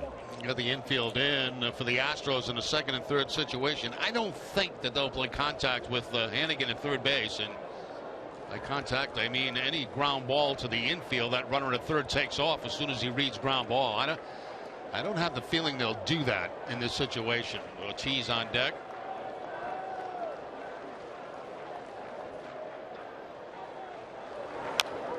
Xander fouls it off. Finds himself down 1-2 now in the count.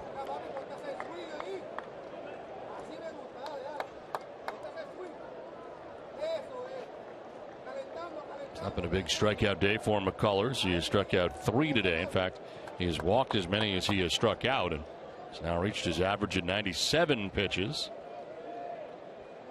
Through 102 last time out against Kansas City in a 7-inning effort. So far, just 4 1/3 innings.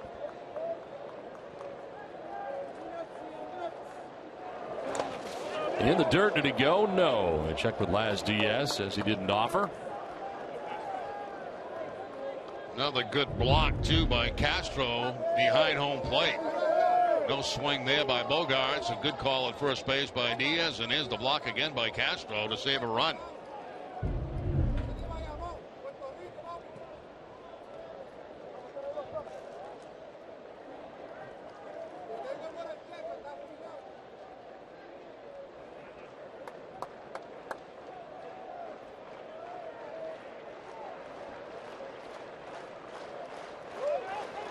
Time called very late, and it was asked by the catcher Castro. The indication by Clint Fagan, the home plate umpire.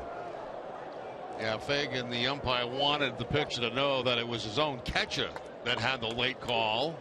Sometimes catchers put down signs and then forget what they put down, or they want to change the sign. But I think he might have forgot right here. Whoa.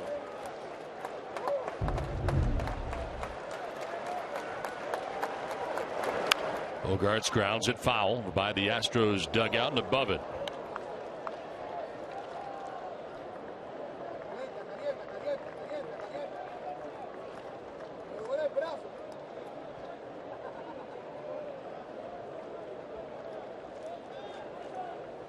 Second and third with one out. Next pitch for Lance McCullers will be a hundo. Very good.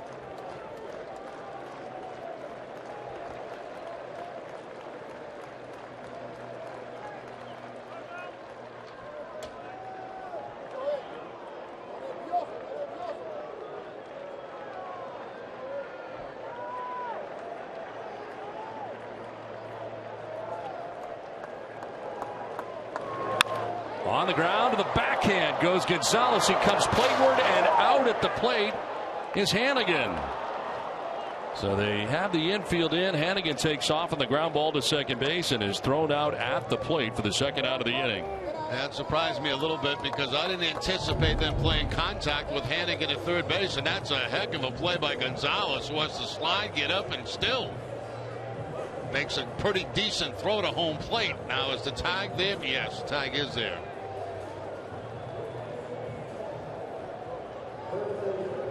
Hannigan off at third base as soon as he reads ground ball, and an excellent play by the second baseman Gonzalez to get Hannigan at home plate. Now, that was wrong. I didn't think they'd play contact in that situation, but they did, and it didn't work for the Red Sox.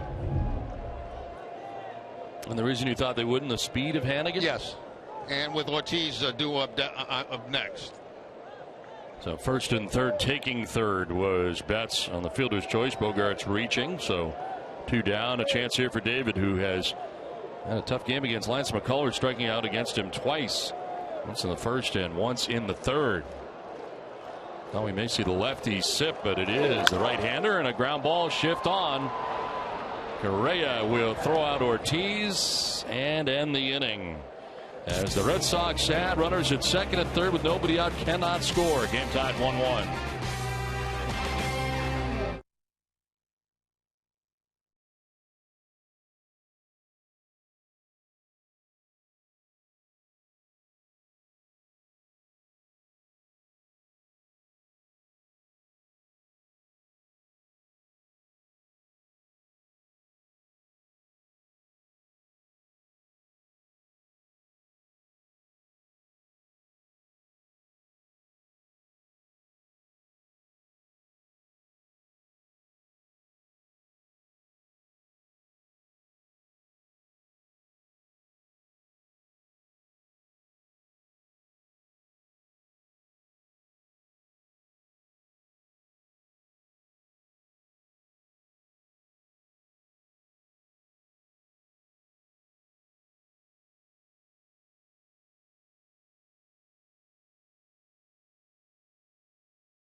family wave on this July 4th weekend, and lots of participants up there today on Kids Nation Day here at Fenway Park. Lots of kids.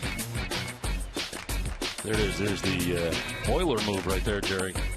Yeah, you got that down. You should somehow. You had a big lead today. You can show you boiler move. Yeah, I mean, it is outstanding. I think every good mascot has got to be able to move their boiler around. They all seem to do it. It's a go-to move if you're a mascot. Yeah. And you got it. I mean, you got it as good as any mascot I've ever seen. Well, it's on here to the 6th inning. Game tied 1-1. As Chris Carter leads it off against the new Red Sox pitcher. Lexi Gondo into the game. 35th appearance, 2-0. The 2.72 earned run average. 28 strikeouts, 12 walks. And opponents hitting at .212 against Gondo.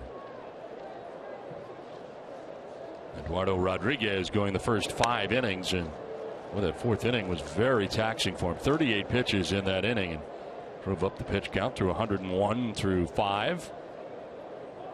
We'll get a no decision today. Carter was 0 for 2 against Rodriguez, striking out both times. As he takes ball 2, 2-1. Action for the Astros. Right-hander Will Harris up in the pen. Tony Sipp had been up. Pitch outside.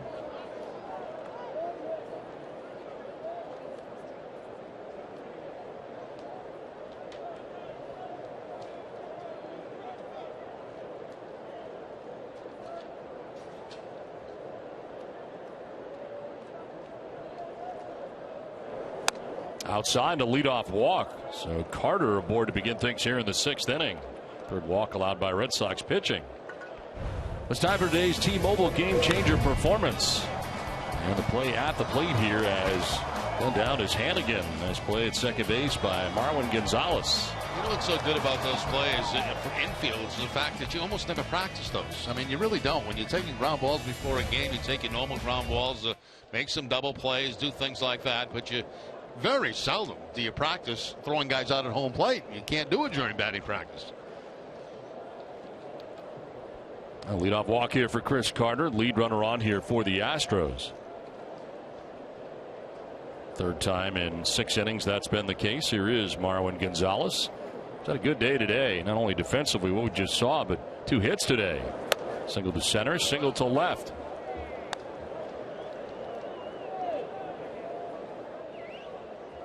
It's a line on Eduardo Rodriguez today. 5 innings, 6 hits, 1 run.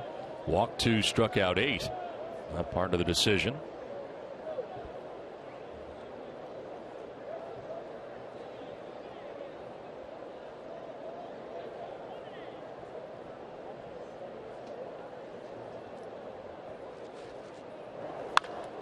Line down the right field line, foul.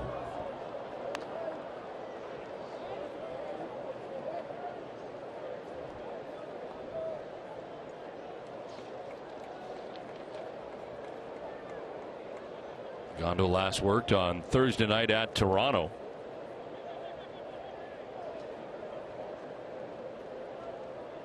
He's gone 13 2/3 without giving up a run. Bunt showing, pulls it back and takes a ball. Close pitch, a little bit low apparently. Saw that last graphic where Gondo used to throw 97 miles an hour. That was with the Texas Rangers. And that was basically coming out of the bullpen for the Rangers. Look at the last pitch. Is it down? Very close. Gondo both a starter and reliever for the Rangers. Down the right field line. This one closer, but still foul. It's hooked a few down in that direction. Red changeup that time from Gondo. Doesn't throw that many. Mostly fastball slider, but this time the changeup.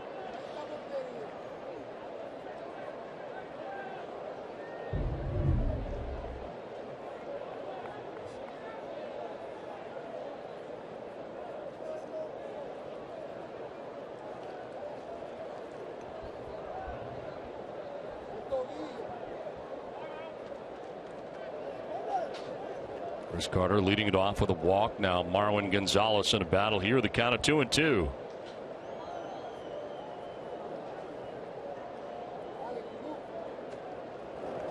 Swing and a miss, and Agondo able to strike out Gonzalez. It's time for a game break brought to you by Jordan's, the furniture store of the Boston Red Sox. Tom?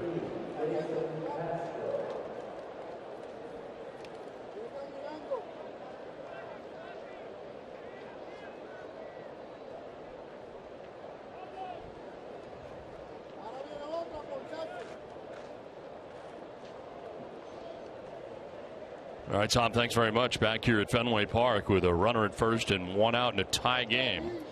Jason Castro, the catcher, coming up here for the Astros, 0 for 2. He's grounded out to first, flied out to left.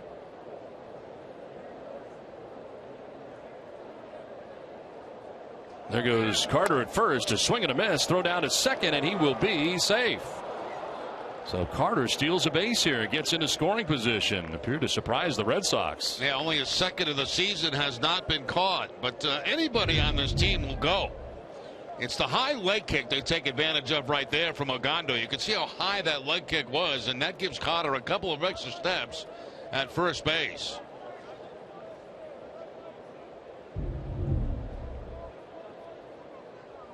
And they want to challenge this as John Farrell's coming out. He may have come off the bag, and the tag may have been applied on him. I think that's right exactly what he said, Don. Take a look right at the end here. That first foot comes off, and then nothing had contact with the bag, I think. And the tag was still on. Front foot hits off. Tag still on, and then knee back on the bag. So we got another close one, and this one may go in the direction of the Red Sox. Foot hits the bag, pops up, pops over it. There's the tag, and there's air between the knee and the bag when the tag is on. He should be out. Should be out.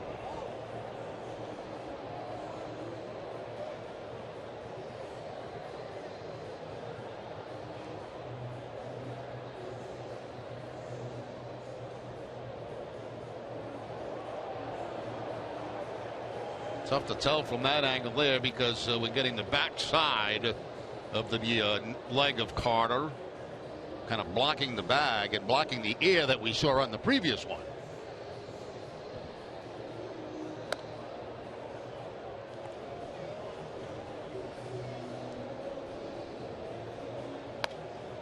He is out. All right, we're on it, Jerry. Woo! So Chris Carter is thrown out. You can see the manager right there calling back into the viewing room, the video room, telling Billy Broadbent, good job on that. Billy's in charge of making those calls inside the Red Sox clubhouse in the video room, and gets congratulations from his manager for making that call.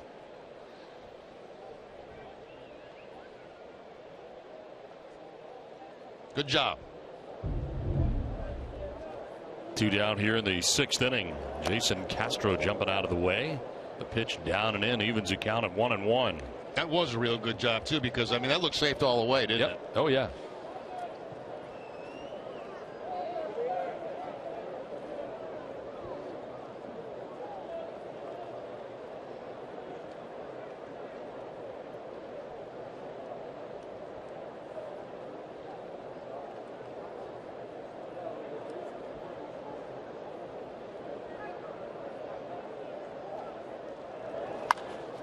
Fly ball to right field. Playable for Shane Victorino. Has trouble with the sun. Onto the track. Makes the catch.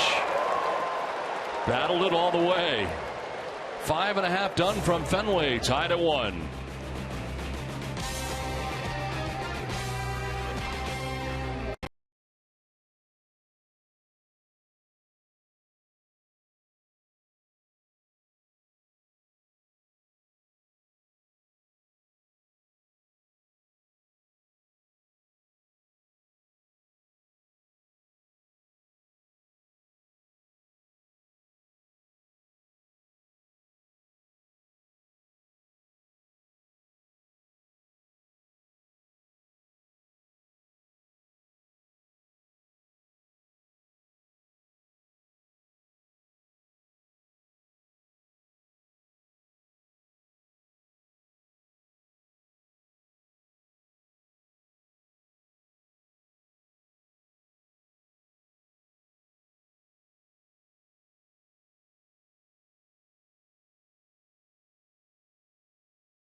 Southwest Airlines. Book your low fare now at southwest.com. Well, that is the day for Lance McCullers, who goes the first 5 innings of this game, throws 101 pitches. And it'll come down to the bullpens today with the game tied 1-1. And pitcher on here for the Astros, Will Harris, into the game. His 33rd appearance, 4-1 with an ERA under 1 of 0.96. 38 strikeouts, 12 walks, and opponents hitting only at 113 against Harris. Now, today was a great example of 2 young pitchers who probably didn't have their best stuff on the season. You know, a lot of pitches early in the game for both of them. But the fact is, they both only gave up 1 run. I mean, that's pretty encouraging for young pitchers if you're sitting in that dugout on either side today. Both starters going 5 innings in this game. Similar numbers. For McCullers, 7 hits, 1 run. He walked 3, struck out 3. Hanley Ramirez, the first batter that Will Harris faces. And a bloop down the right field line, foul ground and into the seats. Tonight at 10 on NESN Sports Today, El Duncan and Nikki Reyes will have highlights from the Women's World Cup final. That's tonight on NESN Sports Today, presented by People's United Bank. See what know-how can do. Hey, I got a text from Billy Broadbent, and he said Adrian Lorenzo does the replays. Billy said as much as he'd like to take credit for it, it's Adrian that did it. So congratulations, Adrian. And Billy, we know how hard you work. The check swing by Ramirez. Did it go? No. The check with Laz Diaz.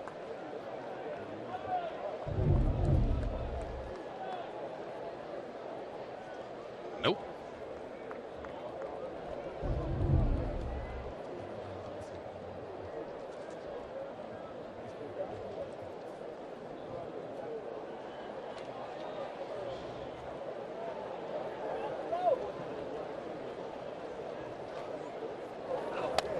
A little bit high, and it's 3-1.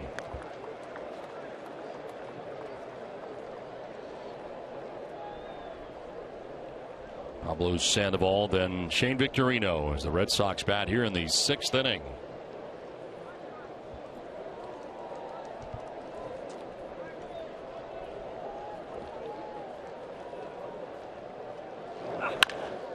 Chopped to short, and a hop that has Correa on the outfield grass, and Carter cannot field it cleanly. Well, that's a big break because that should be the first out of the inning. It's just bounced by Correa to first base, and Carter can't come up with it. So it's going to be an error, I'm sure, on the shortstop because he was planted to make that throw and had plenty of time. Carter cannot come up with it. As he tries to scoop it, can't get it with his bare hand.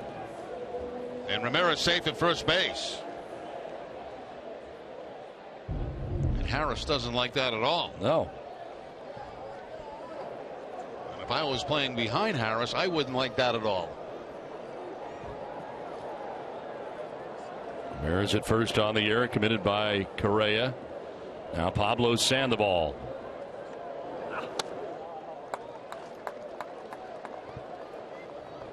Do you have any pitchers stare you down after an error? Yep. Shake their head? Yep.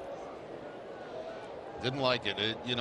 If you're not giving a good effort, that's one thing. You deserve it.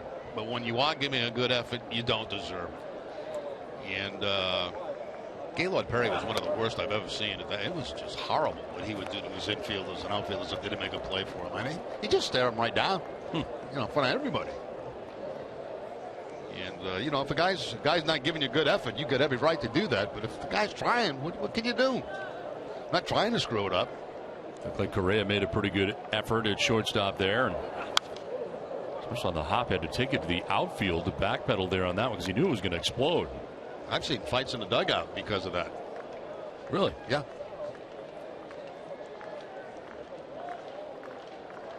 I know it happens in the broadcast booth a lot when one of us makes an error. The other one sometimes will give you that eye. I get some looks from you, I'll tell you. It's scary. Just kind of bringing down the broadcast. 2-1 pitch. Swing and a miss. Sandoval chasing that. 2-2.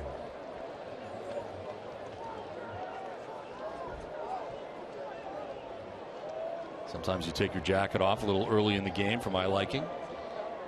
Oh, you're like a maitre d'. You always dressed up, but you always get your coat on. It could be 150 degrees out, and you'd have your jacket on. I mean, what is the thing? I mean, what's the point? I know what it is. I'm comfortable. No, no. I know where you're going. No, I know what it's it not is. the reason. 2-2 is to left. This is going to get in for Sandoval. Gaddis back in the corner as Hanley Ramirez is going to be waved around. He had stopped fully, turned around, and now he's going to try and score. He will. He was not believing what Butterfield was telling him. He was telling him to go. Hanley was stopped and then turned around and looked to the corner and then came home. Now what happened? Something happened down in that right field corner because Butterfield was originally holding up Hanley. And then he must see a bobble out here because Butterfield's in fair territory. Watch him. Now, watch what happens out there. The ball gets dropped. That's when he waves Hanley home. So, excellent work by the third base coach to get in good position to see the bobble down that line. We've highlighted so many times how you've got to get into a position where you can see down that corner. And that time it was a gift run for the Red Sox to double clutch the bobble by Gaddis. Gets a run home for the Red Sox. Now Sandoval at second base. Credit for the double. No RBI in the play. And here is Shane Victorino now. He's bunting at it and goes back to the pitcher. Harris will go to first.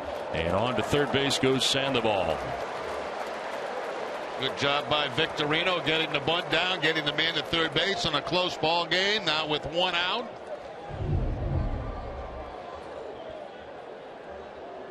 It's like he was trying to go to third base, but the ball bounces right back to the pitcher. But still, there was no other play.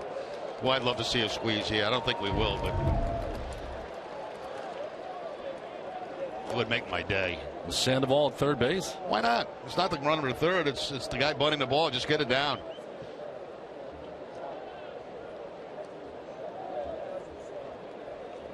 You love the squeeze. I love it. I love it. One out as Sandoval with the lead at third base. They stack it up on the right side, shifting here on De Aza.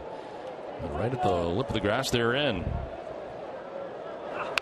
And a ground ball softly right side. Sandoval will stay at third as they throw out De Aza. 2 down in the inning. So no advance for Sandoval. 2 down. And you know, you talked about speed at third base on a squeeze play. As we look at De Aza getting jammed big time right there on that fastball. If you're running down that line, all the bunter's got to do is get the ball on the ground. It can be right back to the pitcher, and they're not going to get you at home plate. You don't have to be, fine with the direction of the bunt. Just get it on the ground.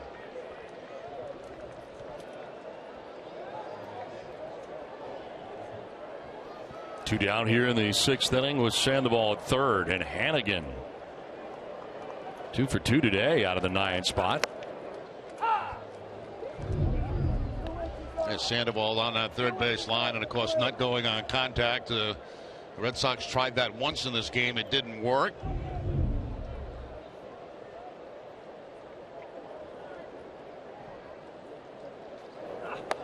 Yeah, that was with Hannigan running from third base in the 5th inning.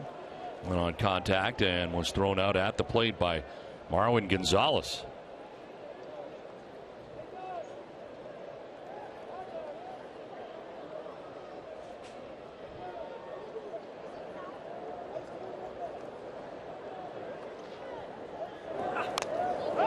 Check swing foul. He gets a piece of the catcher Castro.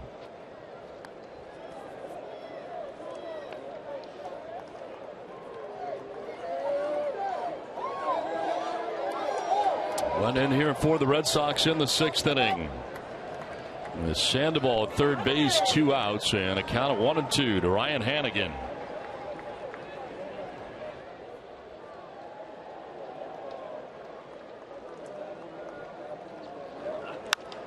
To right field, and it's going to get in for a hit for Hannigan. His 3rd hit of the day scores Sandoval, and the Red Sox take a 3-1 lead. Have a day, Ryan Hannigan. All 3 hits going to the opposite field, and what a clutch hit this was. A breaking ball this time. There he gets the curveball away from him again and takes it to the opposite field. 3 at bats, 3 hits to right field. His 2nd RBI of the ball game. That's a big 2-out base hit by Hannigan.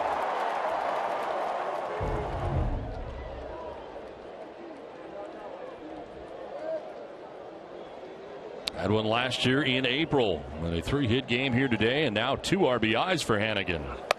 As Mookie Betts will take a pitch up high, and fourth plate appearance today for Betts. He has walked, flat out to center, and doubled.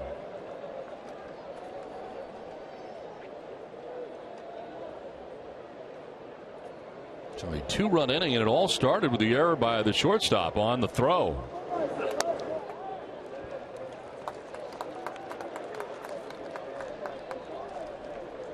Carlos Correa at shortstop on the throw, allowing Hanley Ramirez to reach. He would score. Another error in the inning for Evan Gattis, the left fielder. Trouble with the ball down the left field line that allowed Hanley Ramirez to score.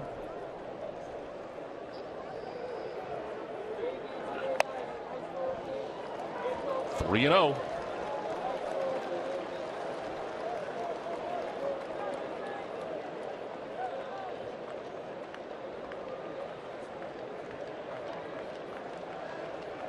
Rubber game of a 3-game series here today, and the Red Sox have a 3-1 lead.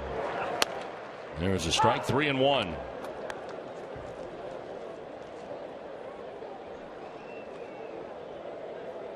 Red Sox stranding 6 men on base so far today through the first 5. Hannigan on first base right now, held on by Chris Carter. Ball 4, and he walks Betts. First walk allowed by Harris. 4th walk of the day by Astros pitching. Well, a phone call going down to the pen. Nobody warming right now, but there will be.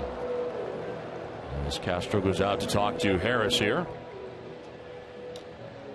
Tony Sipp had been up earlier, and looks like he's getting back up again.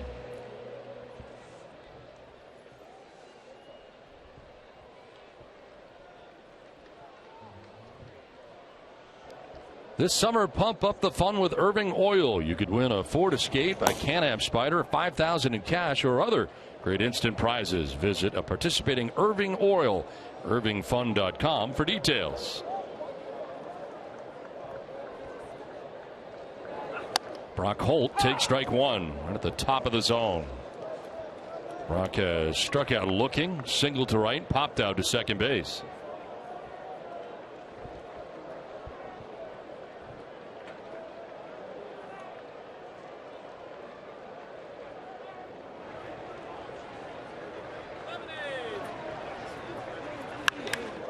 To left center field for Holt. On the move is Marisnick onto the track. He dives into the wall and makes the catch. Wow. Unbelievable catch out there in left center field against the wall for Jake Marisnick. That's one of the best you've seen here with the scoreboard out there.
commitment to 4,900 accredited charities throughout New England.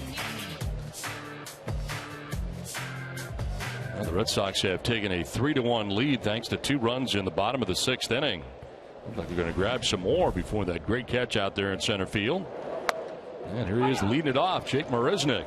Well, that was a great catch. One of the best we've seen here at Fenway all season long. It saved at least probably 2 runs. I'm just coming off the disabled list today.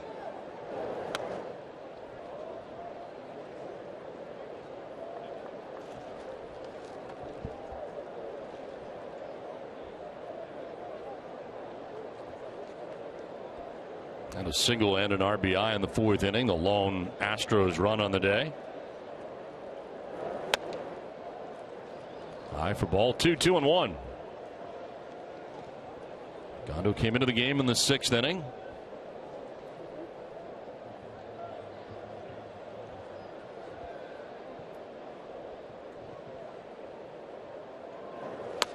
Marisnick with a swing and a miss evens a count of 2-2. Center fielder Mookie Betts over towards right center. Good sized gap out in left center.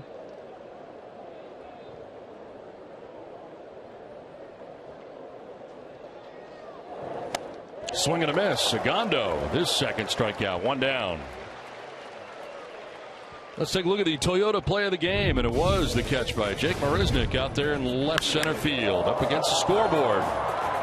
Reckless abandon right there, going as hard as he can, like the wall was not even there, diving, and I'll tell you, that does not feel good. That's a great play by Marisnick, and saving probably 2 runs. And he strikes out to open up the 7th inning. Now Jose Altuve.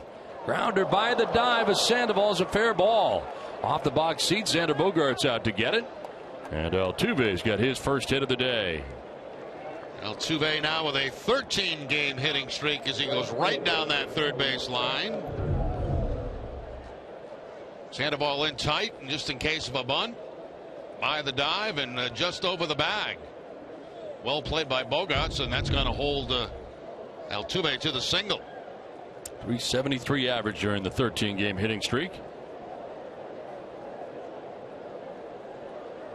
Preston Tucker 0 for 3 has struck out, lined out, struck out again.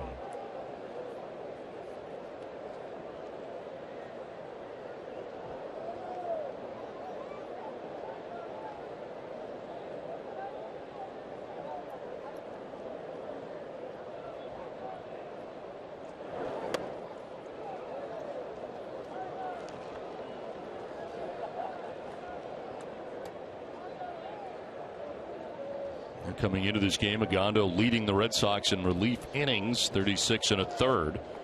It's 10th in the American League.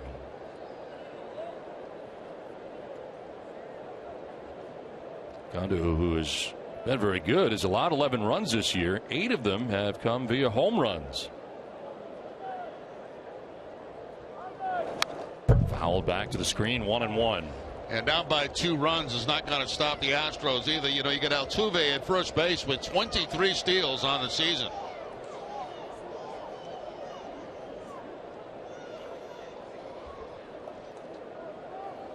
Red Sox pen is busy. Tommy Lane and Matt Barnes both warming.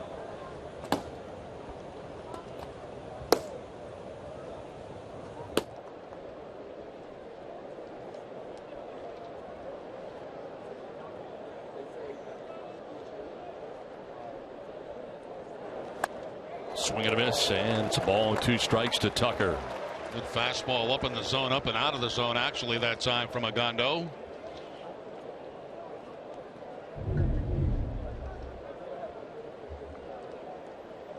Total of 10 strikeouts today for Red Sox pitching.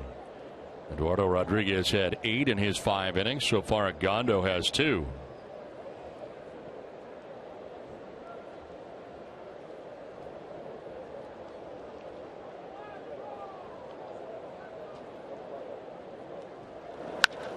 Line sharply to short. Bogaerts going to try to make it 2, but back to the bag safely is Altuve. That's a good read by Altuve. because that line shot, a lot of times you'll take 3 or 4 steps towards second base, but it was hit so hard he didn't have time to take that many steps. Right at Bogaerts. Bogaerts tries to double him up, but it's not close.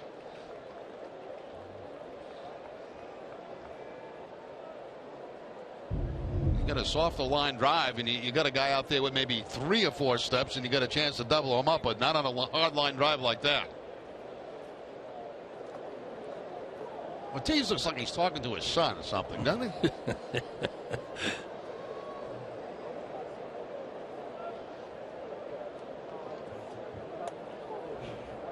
Two down here. Altuve at first base. Involved in a lengthy conversation with David Ortiz.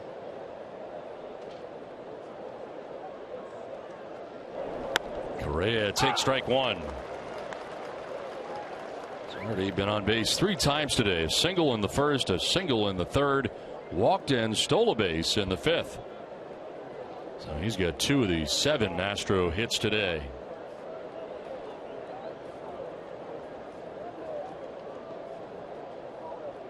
For the first, kind of a sidearm toss there from Agondo.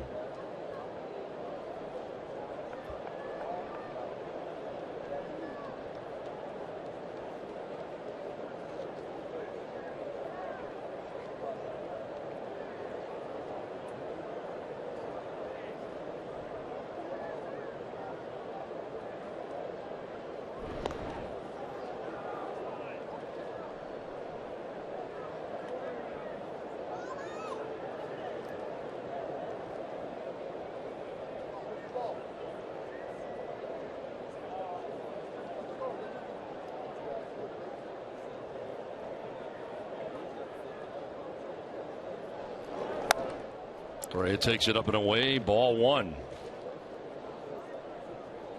Eduardo Rodriguez today went 5 innings, 6 hits, a run. He walked 2, struck out 8. Alexi Agondo out there for his 2nd inning of relief. He's gone an inning and 2/3 so far. And dealing with Correa here with a runner at first and 2 down. Tying run at the plate. It's the Astros bat in the top of the 7th inning. Altuve goes. The pitch outside. Throw from Hannigan will be not in time. Stolen base for Altuve. Now that's exactly what we were talking about. You know, when you build your team on home runs, stolen bases, that's what they do. I mean, you're not going to stop because you're down by 2. And Altuve now has his 24th steal of the season.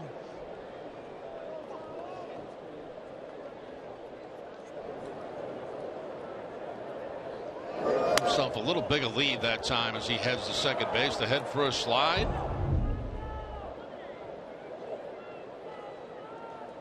Agondo wants to go over the signs and make sure they're on the same page with the man at second base.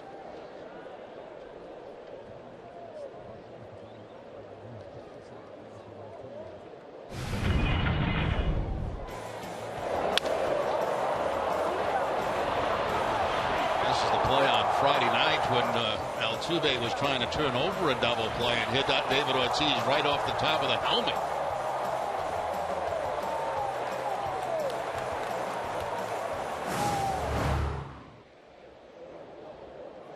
Today, Ortiz and Altuve were reunited at first base until Altuve decided he'd had enough conversation and wanted to move to second. Because.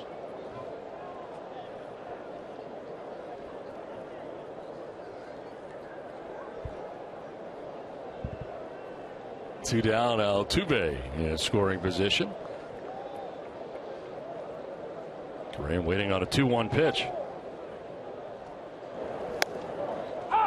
Strike 2.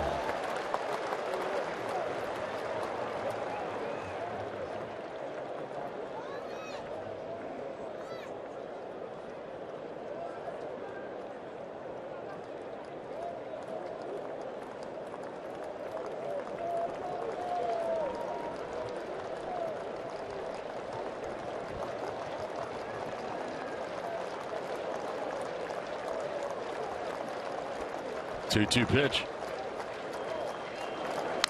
Fouled back to the screen. Still 2-2. Well, stay tuned following WB Mason Extra Innings Live for Red Sox Final presented by Uno's. TC and Jim Rice will have highlights from around Major League Baseball.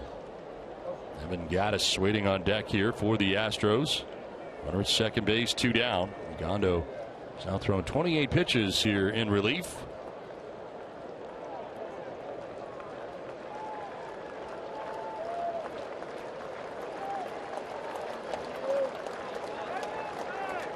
Time called.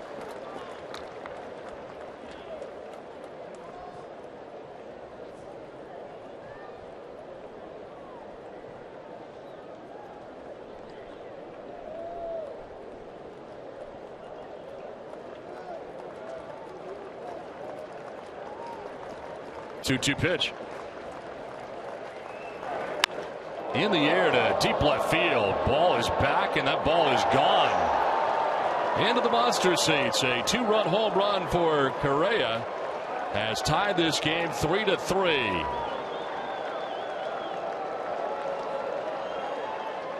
Alexia Gondo giving up the 2-run home run, and the home runs come back to bite him again. That time it's a breaking ball that stays out over the plate, and Correa with the line drive home run into the monster seats. Ooh, that was right over the heart of the plate. Just a little spinner right there that's going to be taken out of the ballpark.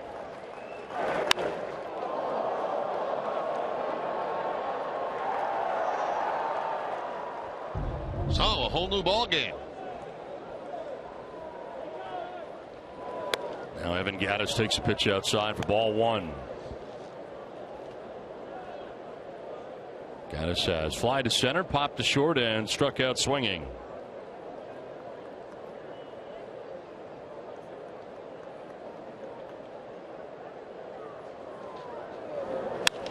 In the air to deep left again, and this ball is gone. Up on top. Should be a home run. It is, as he gets the word now. Up off that top shelf, came back, and it's back-to-back home runs for the Astros. Evan Gattis has put the Astros on top, 4-3. Gondo back-to-back home runs, one with the slider, this time the fastball. The fastball up in the zone, and Gattis just hooks it out of the ballpark. Rolling those wrists over and hitting it very hard. And you can see clearly landing on top of the left field wall. That is 14 home runs down the year for Gattis and a 4-3 lead for the Astros, as that is the day for Gondo. Let's send it down to Guerin. Thanks, Don. Brock Holt and his wife Lakin have a dog named Tank. Tank is a chocolate lab, and he's very spirited. Now, during spring training in Florida, Tank was actually kicked out of doggy daycare for being too aggressive. Lakin Holt told me that she was very upset when she got the phone call that she had to come and pick him up, but she assured me that Tank is doing very well at doggy daycare here in Boston, and they actually call her all the time and tell her how much they enjoy them. And Don, Lakin Holt also told me that she can't believe how popular Tank has become. He has over 1,000 followers on Instagram. That's great. Well, as it turns out, here today, Brock Holt, I can imagine Brock's here, his wife's here. It must be a doggy daycare today, I would imagine, while they're both here at the park. Yeah, I guess. You know, dogs can be very expensive. They really can be. Anybody that owns a dog certainly knows that. 1-2 down here in the inning as Tommy Lane, the left-hander, in here for the Red Sox.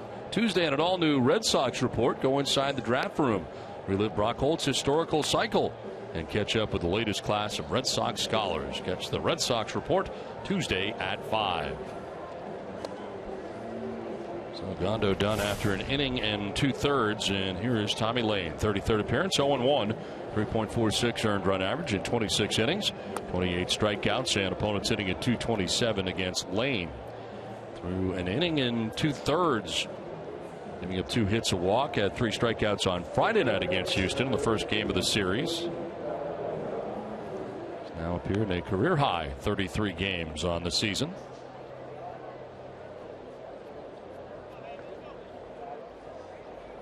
So an inning and 2/3 for Gondo. who gives up 3 hits and 3 runs, including back-to-back home runs. Walked a batter and struck out 2. Luis Valbuena, the batter here, with 2 down in the 7th inning.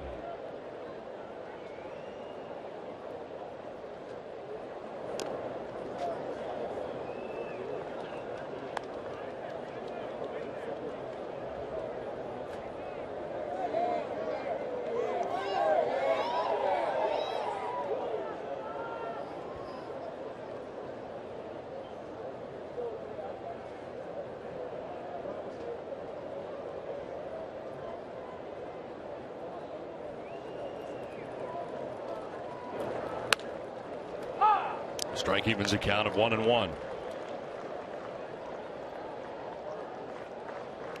Lane has given up 3 runs in his last 3 2/3 innings. It's sitting at .353 against him in the last 3 outings.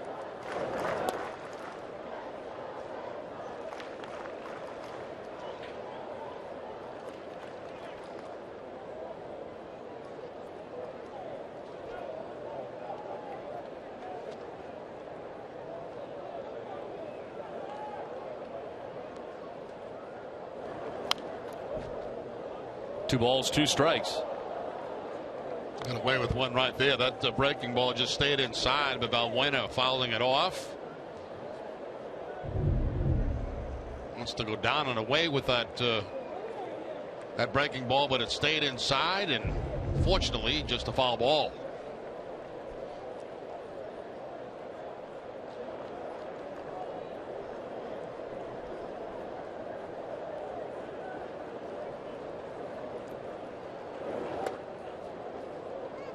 Full count now.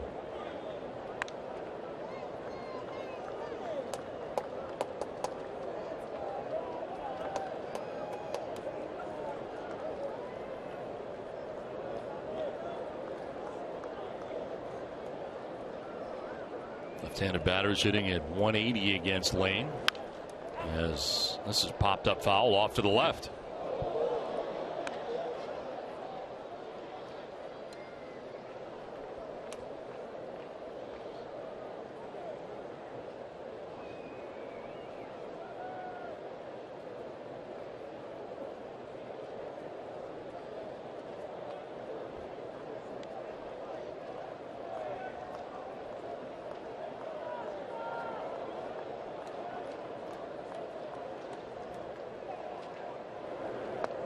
Outside for ball 4, and Valbuena down to first base. So Lane walks the first batter that he faces coming into the game.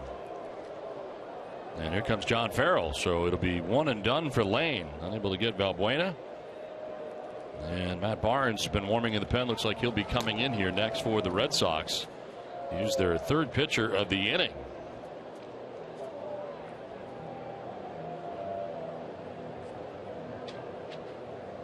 Well, the inning started off okay. The strikeout, and there was the base hit by Altuve and a line out. So you got 2 outs with a man at first. All of a sudden, a stolen base and back-to-back home runs.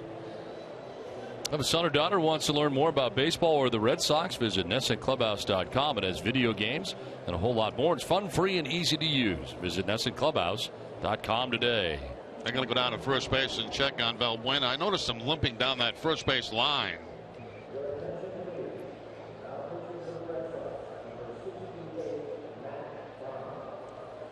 Two home runs this inning for the Astros. That is their game. The 2-run shot on a breaking ball there by Carrere.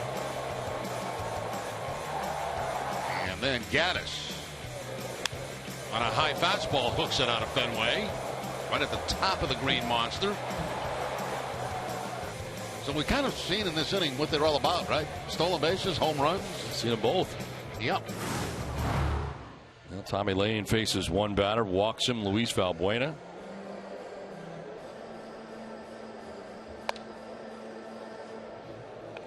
Now Matt Barnes into the game for Boston.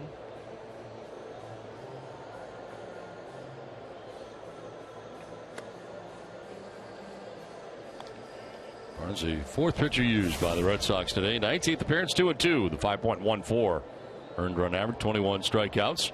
7 walks and opponents hitting at .344 against Barnes. Gave up 2 runs on 3 hits in an inning and a third Friday night against these Astros. And the season with the Pawtucket Red Sox has been called up 3 different times to Boston this season. It's been in Boston this time since June the 24th. Tuesday at 6, don't miss. Red Sox first pitch presented by Joseph Abboud, available at Men's Warehouse. TC and Tim Wakefield will have reaction from the final results of the All-Star voting.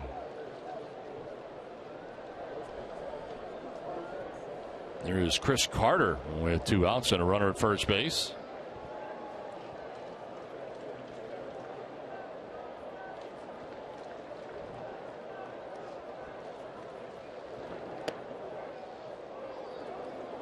Ball 1.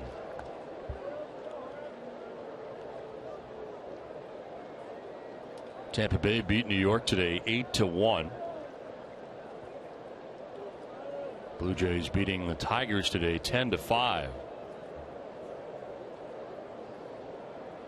That's crazy. You know, you're giving scores and you're checking the scoreboard, and here it is, not even the All-Star break. But I mean, when you know 7 games out and the top team gets beat, you get a chance to pick up a game and make it 6, try to get it down to 5, 4 before the All-Star break, and you got something. So it's not unusual to be checking it at this time of year. I did this player. Red Sox had a 3-1 lead coming into this inning here in the 7th, and now trailed by a run, down 4-3.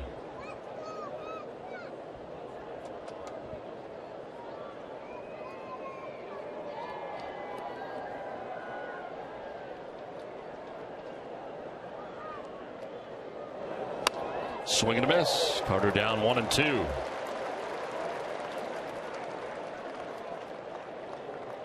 Two strikeouts today. Carter has struck out 109 times already this season.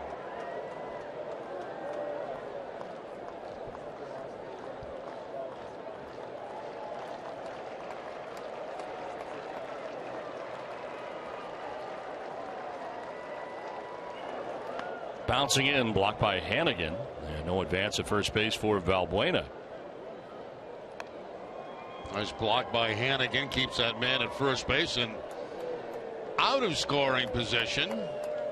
Hannigan's had a very nice day offensively and defensively behind the plate.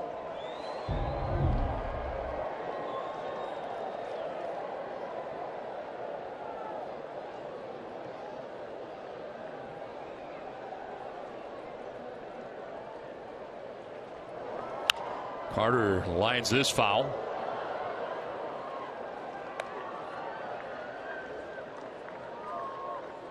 (109) strikeouts on the year, the league leader.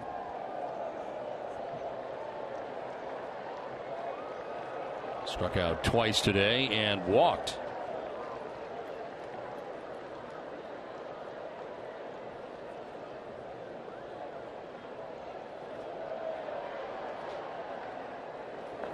Strikes out again, and that will end the 7th inning. But the Astros scored 3 times, take a 4-3 lead.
Southwest Airlines. Book your low fare now at southwest.com.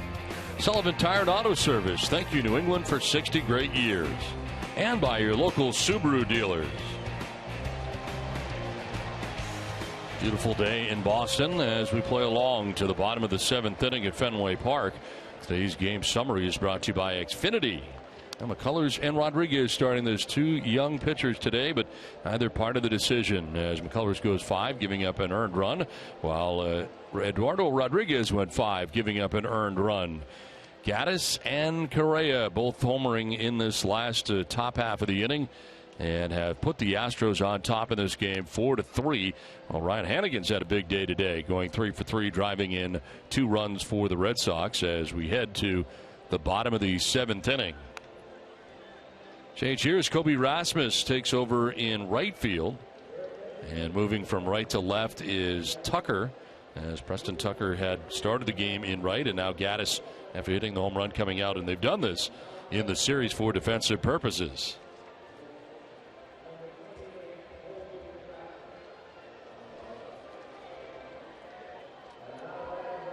Will Harris giving up a couple of runs in the 6th inning. Back out there to start the 7th. And it is 3, 4, and 5 for the Red Sox. Bogarts, Ortiz, and Ramirez.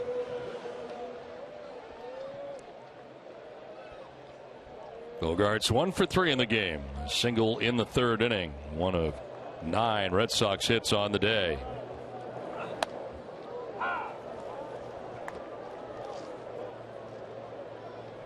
Tony Sipp up in the pen again for the Astros. Been up a few times today. Junichi Tozawa, who we have not seen for a long time. Sunday at Tampa Bay a week ago. There's the pitch in there for strike 2. Unavailable apparently in the Toronto Blue Jays series and has not pitched in this series to this point.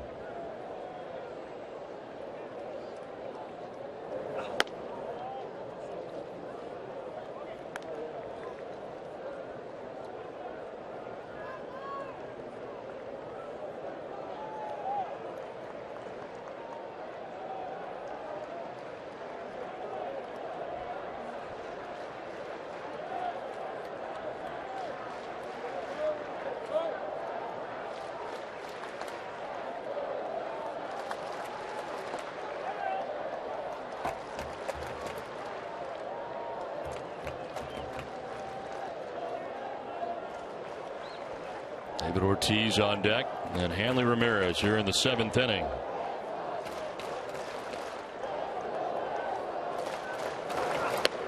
On the outside corner for strike 3. First strikeout for Harris since coming into the game. 1 down. A generous call right there, and it's going to be 1 and done. And out comes the manager to go to Sipp to face Ortiz. That ball a little bit outside, but call the 3rd strike on Xander Bogaerts. Tough call. 4-3. Astros have the lead over the Red Sox. The pitching change from Fenway.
Bottom of the 7th inning. It's time to take a look at the road ahead, brought to you by People's United Bank.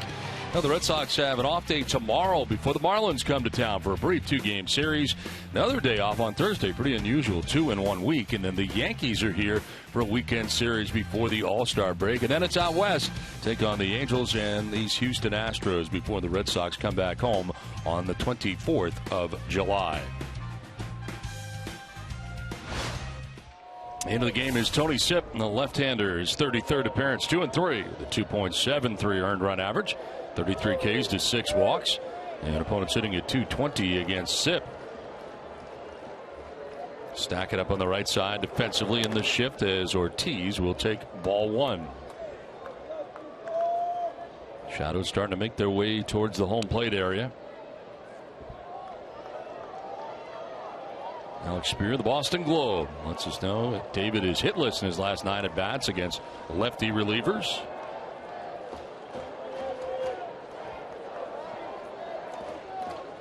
One-0 pitch. That's a strike to make it 1-1. David didn't think so.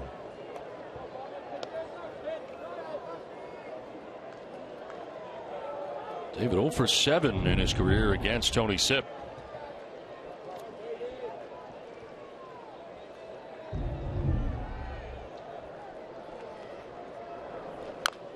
Rolls it over foul.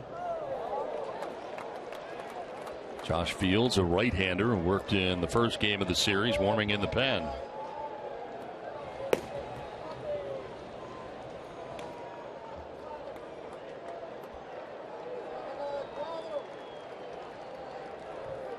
Red Sox saw a fair amount of Sipp when he was, remember, the Cleveland Indians.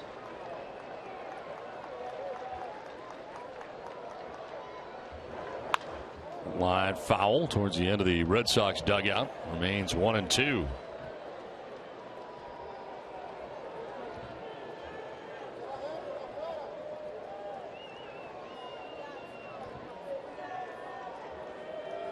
Sipp 31 years old. 18 total games against the Red Sox. ERA of 0.51 against Boston. Spent 4 years in Cleveland, a year in Arizona, now his second season in Houston. 1-2 pitch. Ortiz grounds it foul again. Leaving those sliders inside to David Ortiz, and Ortiz just pulling him foul. Get one of those sliders a little bit more out of the plate and might be able to take it for a long ride, but this one inside, top foul on the first baseline.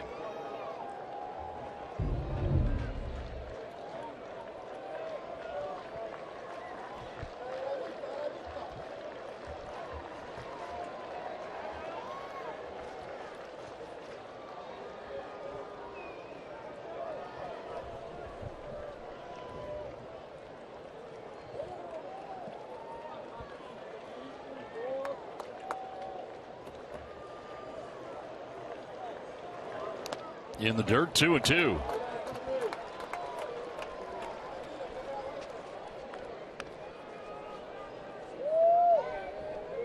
David today has struck out twice and grounded to shortstop, dealing with the left-handed pitching Tony Sipp, with 1 out here in the bottom of the 7th inning.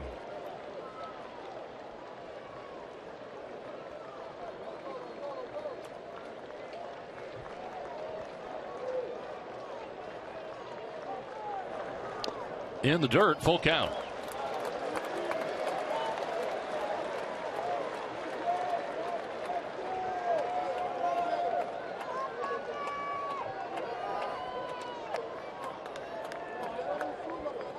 And the Ramirez on deck with 1 away here in the home half of the 7th inning.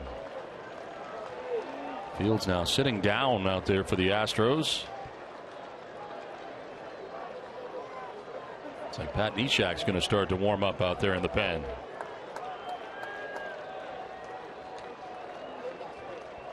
Payoff pitch. Ortiz grounds it foul again down by the tarp.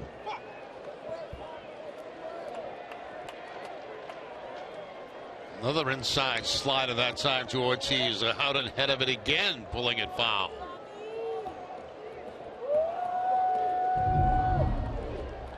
See the spin on the breaking ball, and again David out in front of it.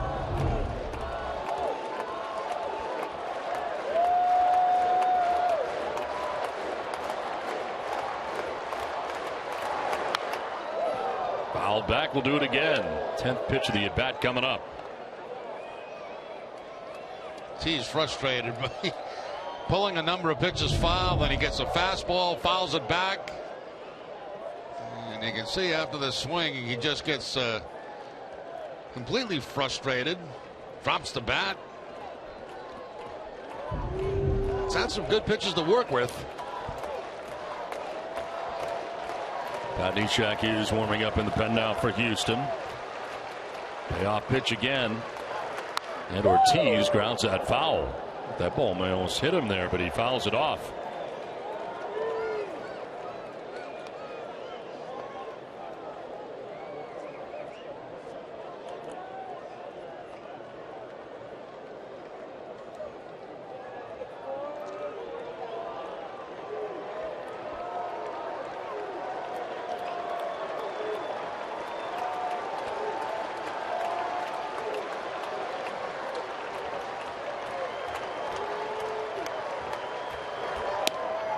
Ball 4, and he works the walk. An 11 pitch at bat, and a 1-out walk for David Ortiz. Sip yelling in at the home plate umpire, and the home plate umpire yelling back at Sip.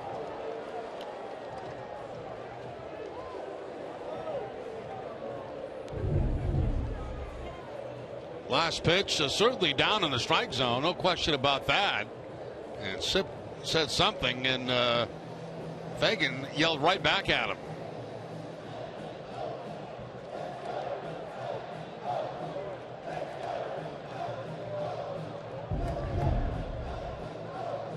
Strong pick, the pitching coach back out there again. With 1 out and 1 on, they get ready to deal with Hanley Ramirez as Fagan out there to break up the conversation.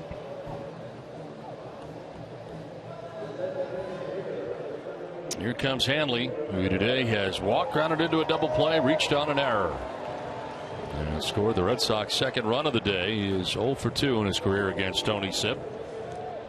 That'll be a nice time for a long one for Ramirez right here. Put the Red Sox back on top.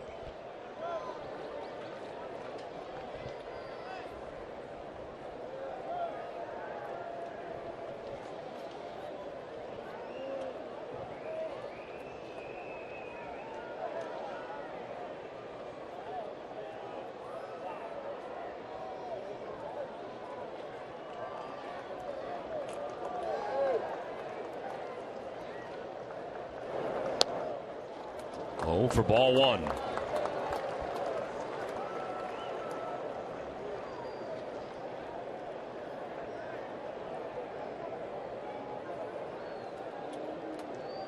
Bogart struck out, and that was the end of the day for Will Harris. Went an inning and a third, 2 hits, no runs. Walked a batter, struck out a batter. Now Sip walking Ortiz, and Ramirez with an off-balance swing. 1-1.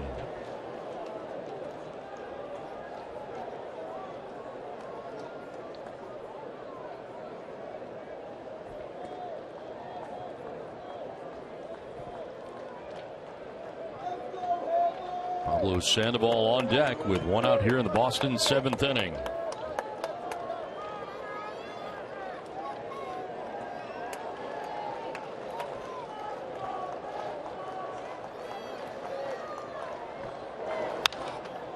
In the air down the right field line, as that will make its way foul into the seats. Kobe Rasmus going as far as he could.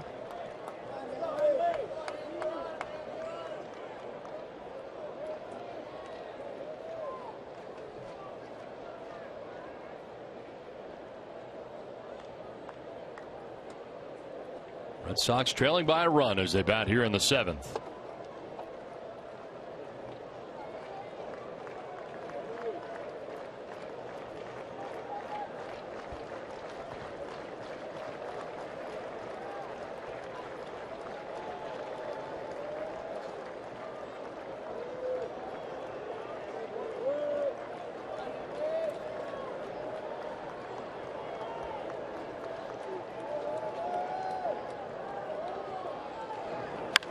In the air to deep left field for Hanley Ramirez, and it is gone. Red Sox take a lead.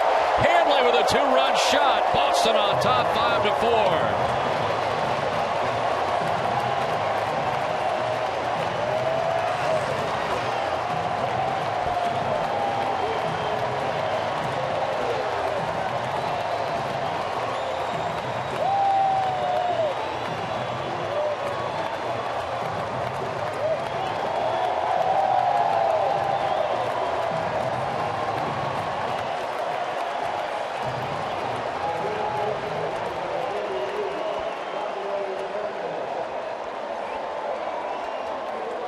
Well, Ramirez gets a changeup and almost one-hands it out of this ballpark. Look at that swing.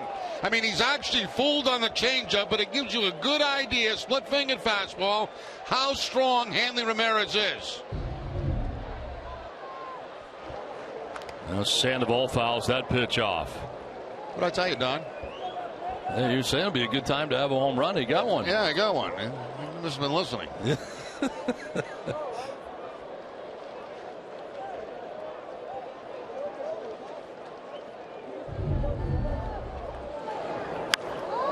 That's an off-balance swing by Ramirez. All the weight on his front foot. Did not have two hands on the bat. Almost a one-hander out of the ballpark on a changeup. Up and away to Sandoval. Ball and a strike. So Sip walks the first batter that he faces, and David Ortiz, an 11-pitch at bat. And gives up a 2-run home run to Hanley Ramirez, and the Red Sox have regained the lead. Swing and a miss for Sandoval.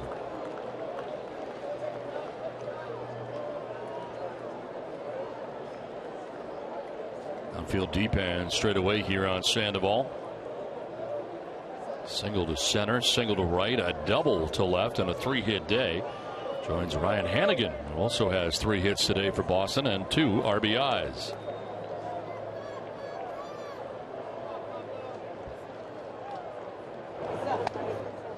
Two and two.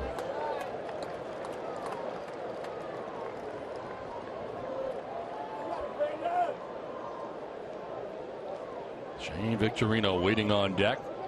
That Neshek still warming in the pen for the Astros.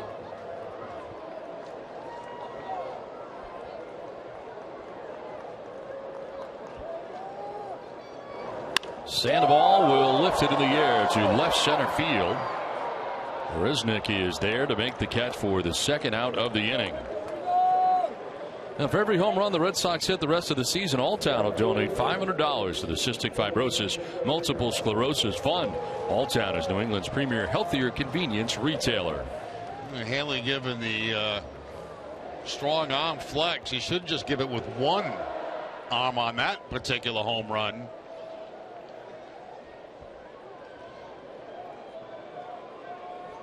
Two down, bases empty, and here is Shane Victorino. He has fly to right, reached on a fielder's choice, and had a sacrifice bunt his last time up. Led to a Red Sox run at the time, putting Boston on top 3-1.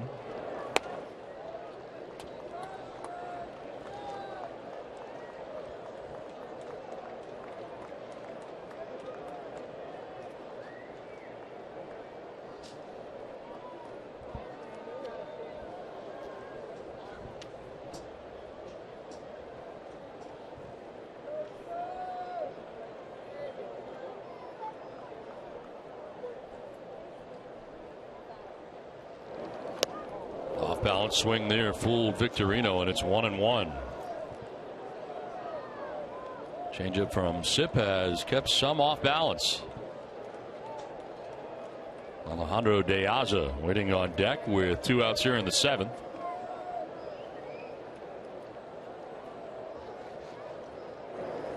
Victorino lifts a fly ball shallow center field. Marisnick coming in. And he'll put it away to end the inning, but a 2-run home run for Hanley Ramirez. He's given the Red Sox a 5-4 lead.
CVS Pharmacy will make a donation to Children's Hospital towards a $25,000 commitment once again this season. CVS Pharmacy is the official pharmacy of the Boston Red Sox. 5-4, Red Sox now have the lead here as we head to the top half of the 8th inning, as Mike Napoli has taken over at first base.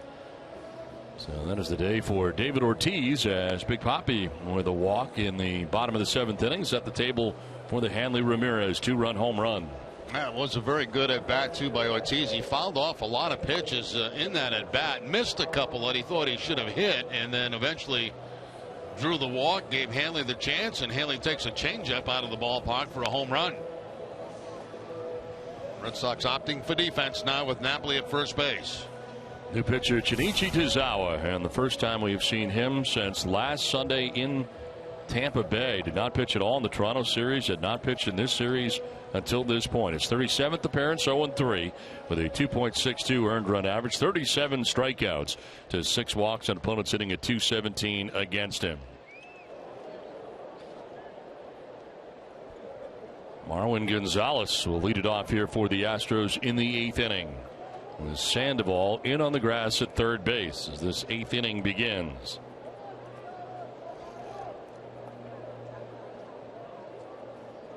Gonzalez with 2 hits today, both singles.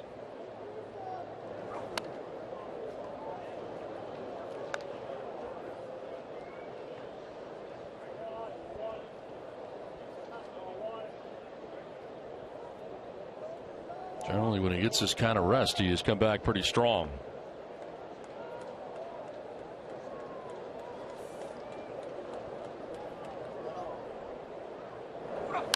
Fouled back, a ball and a strike here to Gonzalez. And good velocity on that fastball at 94 miles an hour from Tozawa.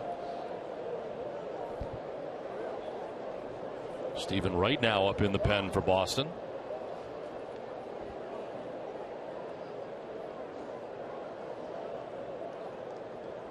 Kind of surprised to see him right now.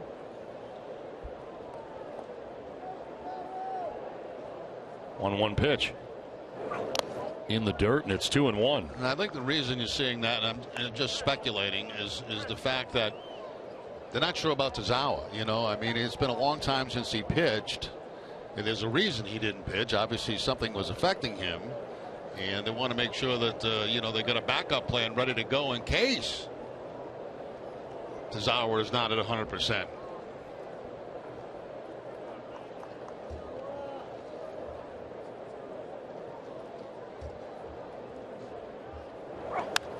Fouled back, 2-2. Velocity looks very good at 94. A couple of 94 fastballs.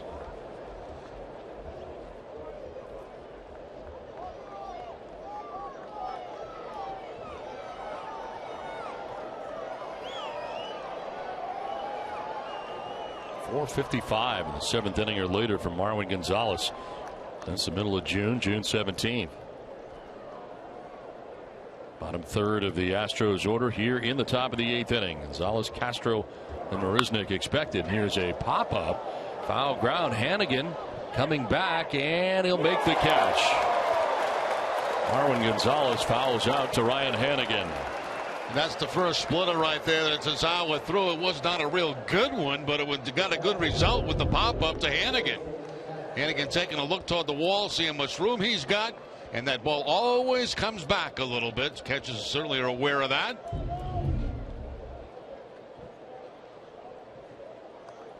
One out here in the 8th inning brings up Jason Castro.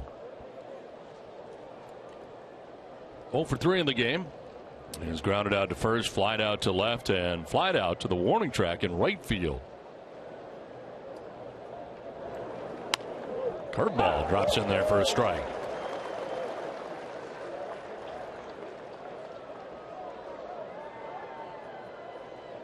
Jake Marisnik waiting on deck for Houston. One out in the visiting half of the 8th. Red Sox on top by a run.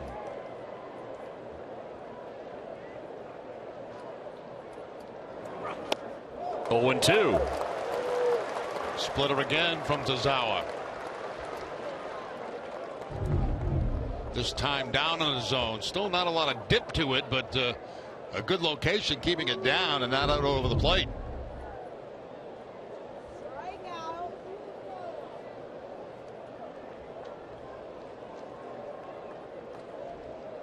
wants to do it again.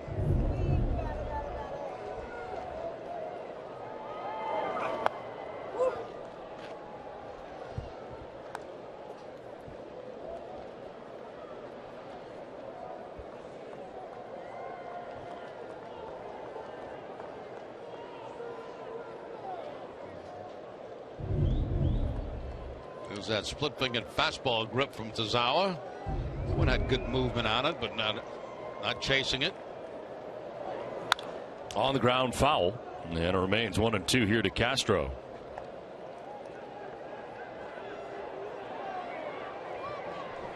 Tuesday at 6:30, don't miss Red Sox Game Day Live, presented by DCU.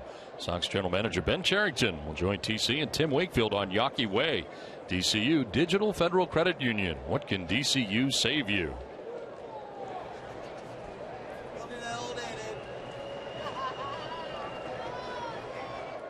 Kids Nation Day here at Fenway Park.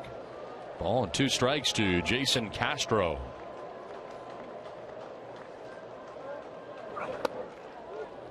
Low and away, 2-2. Fields back up again now for Houston. The right-hander had been up earlier. So far, the Astros have used Will Harris and Tony Sipp out of the pen. Relief of Lance McCullers today. Red Sox have had Agondo, Lane, Barnes, and now Tazawa in relief of Eduardo Rodriguez. Ball 3, full count.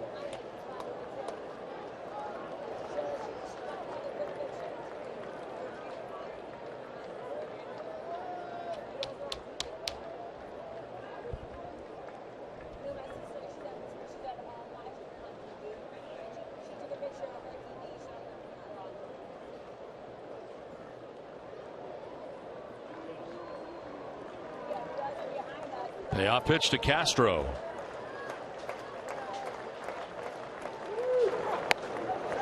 Ball 4, and that was a very close pitch.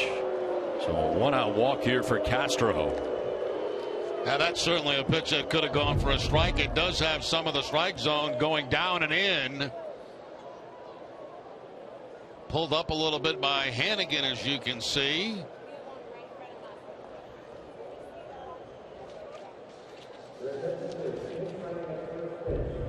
Alex Presley pinch running at first base.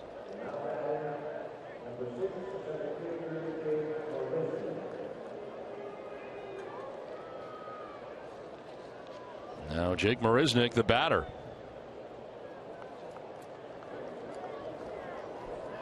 One for 3 with an RBI single back in the 4th inning.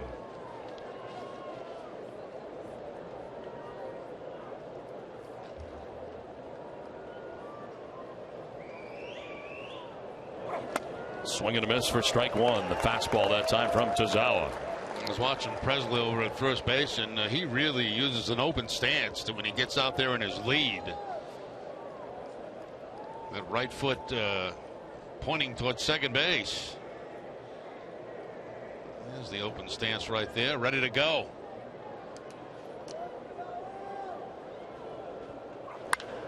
In the air, foul out ahead of this.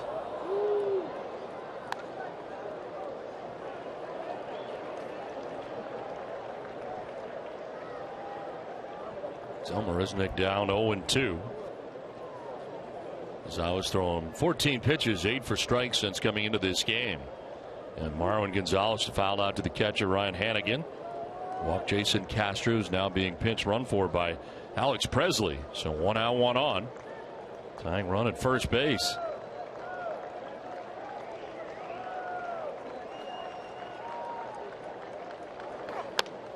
On the outside corner for strike 3. Marisnick didn't think so. He'll take with him the first strikeout for Tazawa. Well, the pitch where he drew the walk actually seemed to be a better pitch than this last one.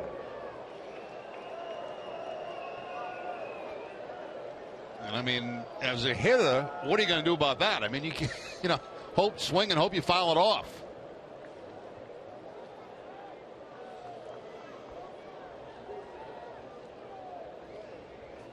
That to me was a better pitch than the one he just called out the hitter on. There's Jose Altuve with 2 down, a runner at first base.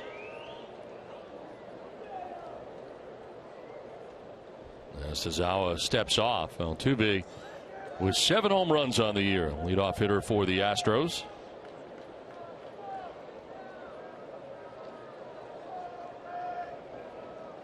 Throw to first, and he was just getting his lead, so Presley has to kind of turn and dive back to the bag. 25 stolen bases in his career.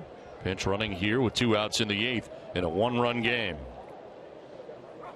Altuve to center field, playable for Mookie Betts. Makes the catch and ends the inning. Tazawa works the 8th. The Red Sox take a 5-4 lead to the bottom of the 8th.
Hitting Houston 10-9 as we head to the bottom of the 8th inning.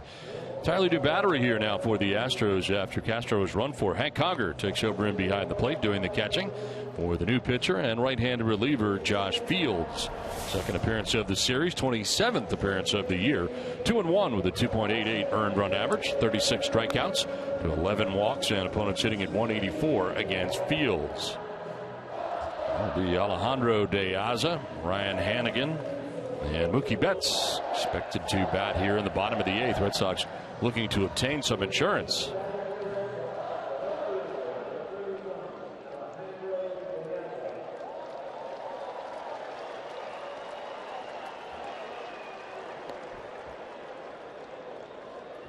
De Aza walked in the 2nd, flied out to center in the 4th, grounded out to second base in the 6th inning.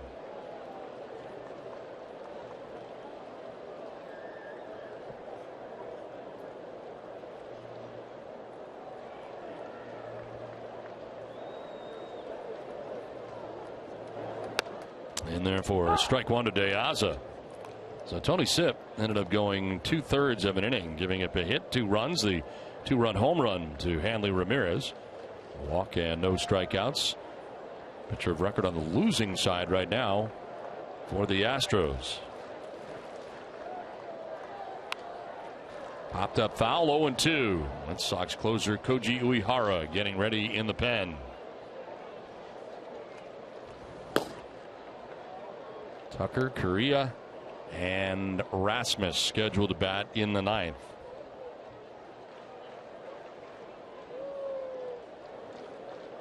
Looks out to be 2, 3, and 4 for the Astros.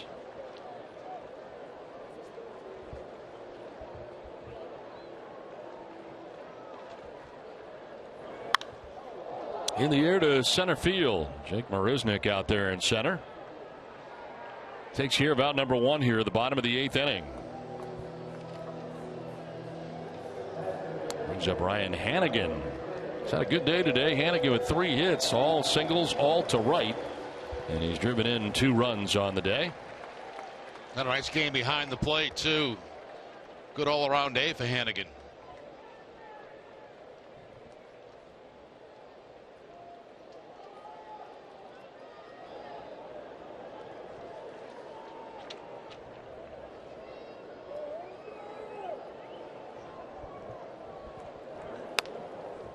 Take strike one.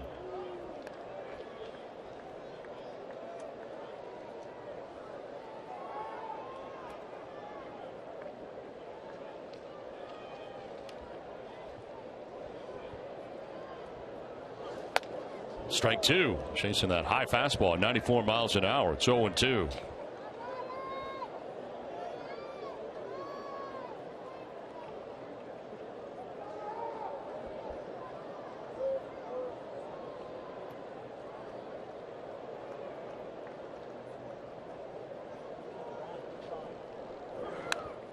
Gets a piece, fouls it straight back.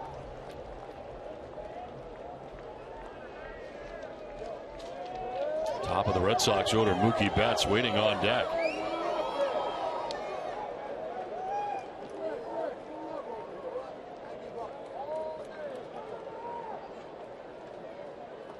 Shadows creeping up on home plate there. As we play early evening baseball now. 5-4 Red Sox on top. And a pitch up top for ball one. This has been a long one this afternoon for a low scoring game. Yes.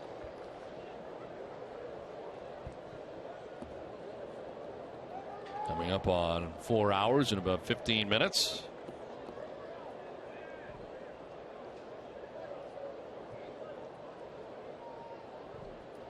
One, two. And it straightens up Hannigan. 2-2.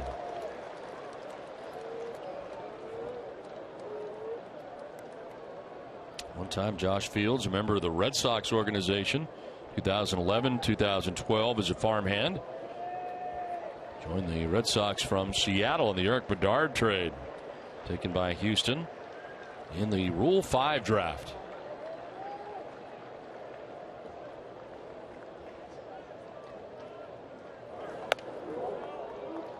Full count now to Hannigan. He got down 0-2. Full now. Tried to elevate the fastball in every single pitch since then and run the count to 3-2. Once again upstairs with the fastball.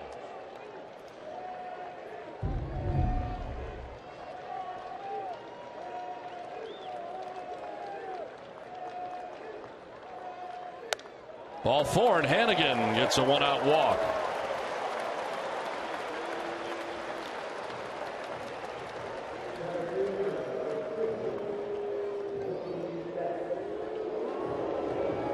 One out, one on here for Mookie Betts.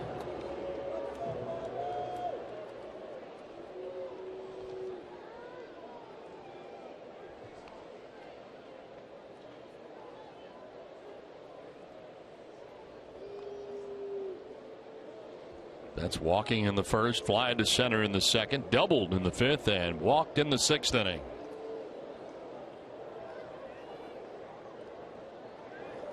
Takes a pitch high for ball one.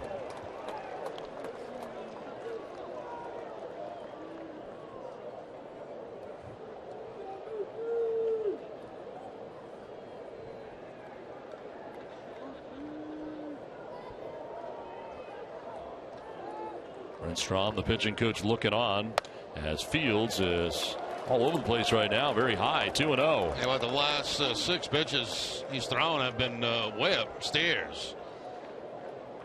I think he was trying to do that to Hannigan, and now he can't get out of the habit of doing it.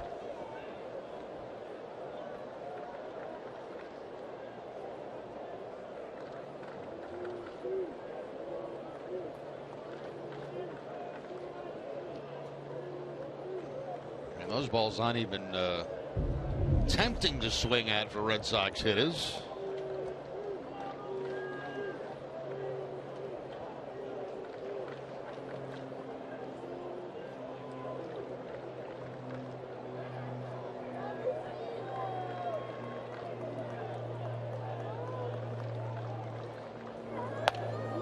Three and 0.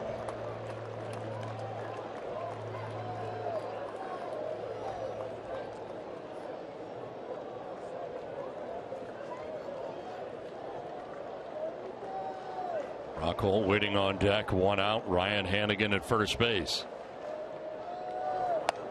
There's a strike, and barely 3-1. Yeah, that ball right at the top of the strike zone too, and inside, but he does get the call strike.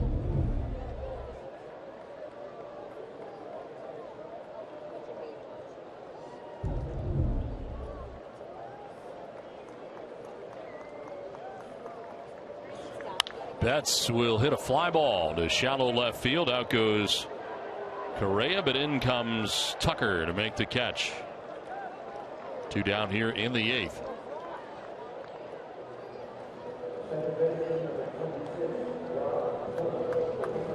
So two-way. Hannigan still at first, and it'll bring up Brock Holt. Brock today has struck out looking. Single to right, popped out to second base, and flied out to the warning track in center.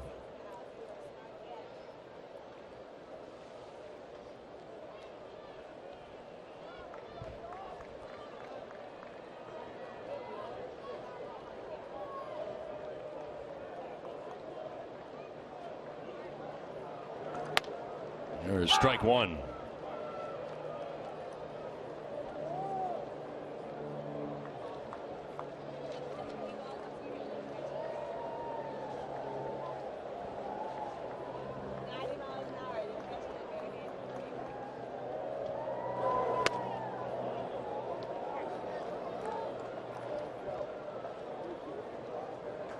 Dallas flying out to center to begin the inning. Hannigan walked. Betts flying out to left. Holt bats now. The inning continues. Xander Bogaerts waiting on deck. In the air, foul off to the left, and now Holt finds himself down 1-2.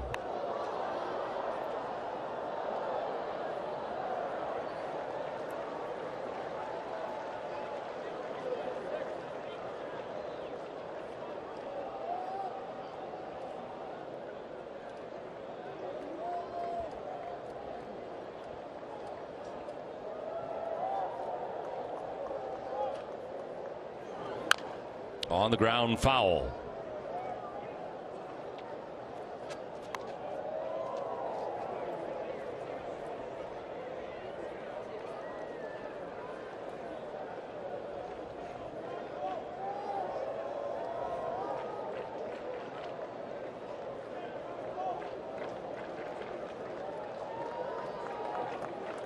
Twentieth pitch here coming up for Fields. 1-2 the count. Holt will foul it off. Still 1-2. See, that time Conger, the catcher, he wanted the high fastball. He got it, and Holt fouls it off, though not as high as the ones he has thrown previous in this inning.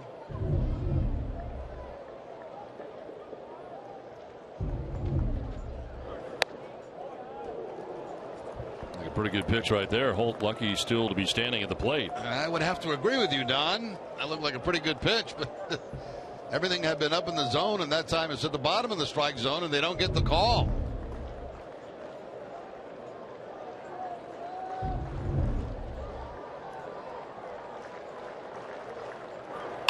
Holt gets jammed and pops it up foul. That's backing out of play.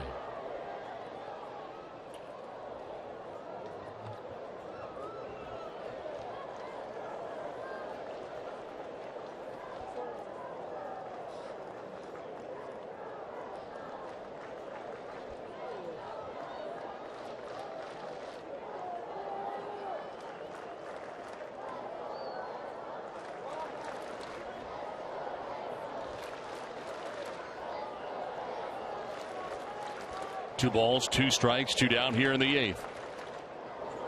Holt lands it foul down by the tarp. A pretty good at bat turned in here by Brock Holt.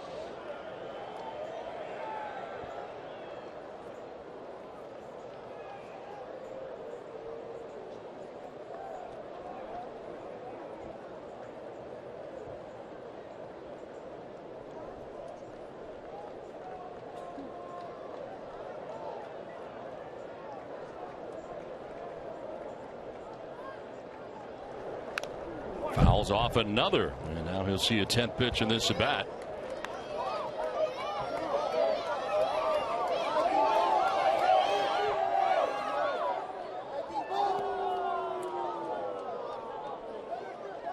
I don't want it.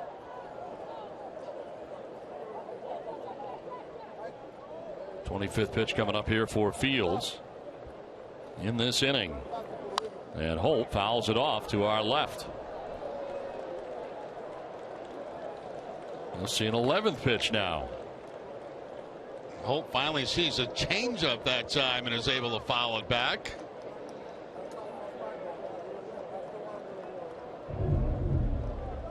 There's the off-speed pitch. Brock Holt pretty much right on that. Popped up. Shortstop Correa going out. He'll give way to Marisnick, the center fielder, who makes the catch. It ends the inning. It is Koji time. Red Sox have a 5-4 lead to the ninth.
Ninth inning.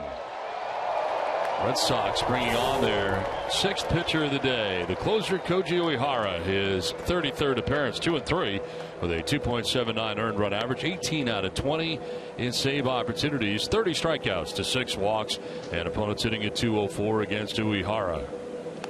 So into this game he comes through a perfect ninth inning Friday night against Houston in game 1 of the series.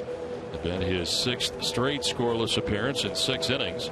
And he's held opponents during that time to an .053 average, just 1 for 19 during that span. Preston Tucker will be leading it off here for the Astros in the 9th inning.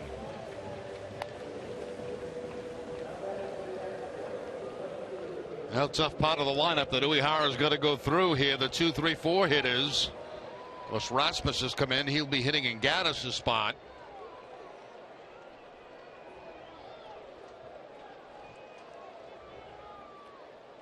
Tazawa went an inning. He pitched the 8th, giving up no hits, no runs. He walked a batter, struck out a batter. Tucker leading it off here for Houston. And a ground ball right side. Brock Holt has it go through the wickets and into right field. A miscue for Holt. And the lead runner on for the Astros in the 9th inning. Now you see what happens there as Brock gets himself on the grass, and the ground ball hits between the dirt and the grass right on the lip and gets through Holt. You see him back up right there and see where the ball hits. Just doesn't get down on it. And the leadoff error right there.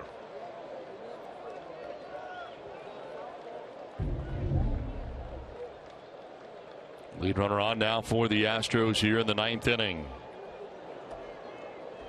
Carlos Correa now the batter. He's been on base 4 times in this game. And he'll take ball 1. He has singled twice, walked, and homered.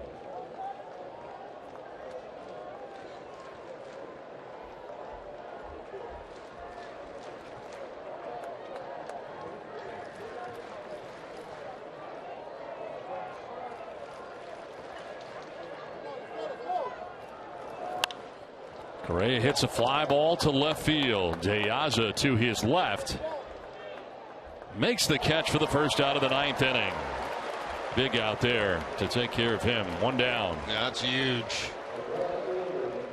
Big day for Carrera on Finally, the pop-up to get him out here in the 9th inning.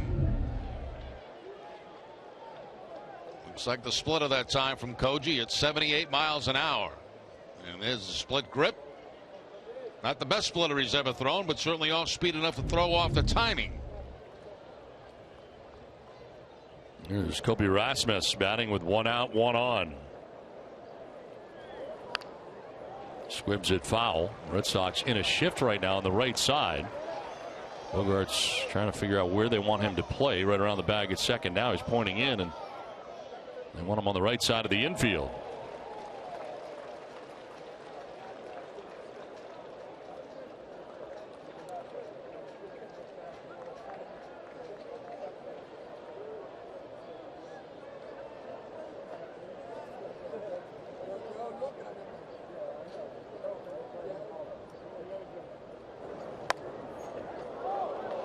Just missed. 1-1.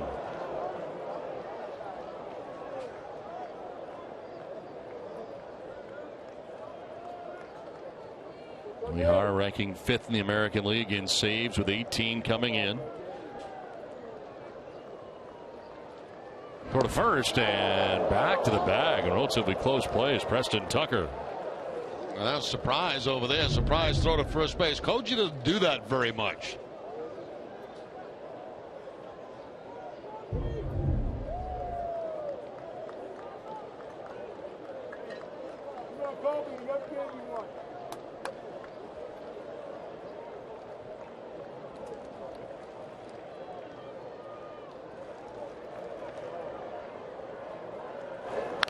This one fouled off by Rasmus, and it's a ball and 2 strikes.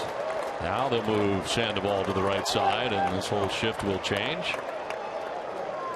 He's going in that spot where he started a double play a couple of games ago.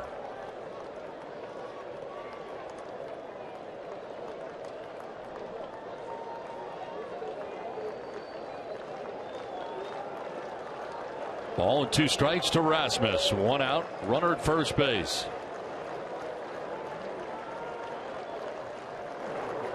Rasmus showing bunt, pulls it back and takes pitch outside. He's got that whole left side open. Yeah, not a bad idea right there. Even with 2 strikes. I mean, if you get the ball down, you got yourself a base hit, you got a man in scoring position.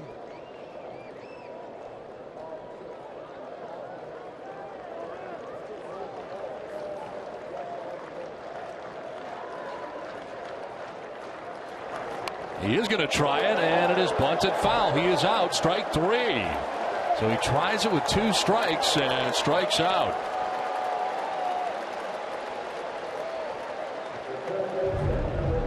I was surprised to see it again. And he just jabs at it. And of course, the foul bunt on with 2 strikes, you're out. And Rasmus not happy with himself at all that he couldn't get one of the 2 bunts down to that third base line. Now Luis Valbuena has singled, walked, struck out, and walked. Been on base 3 times today. Takes strike 1.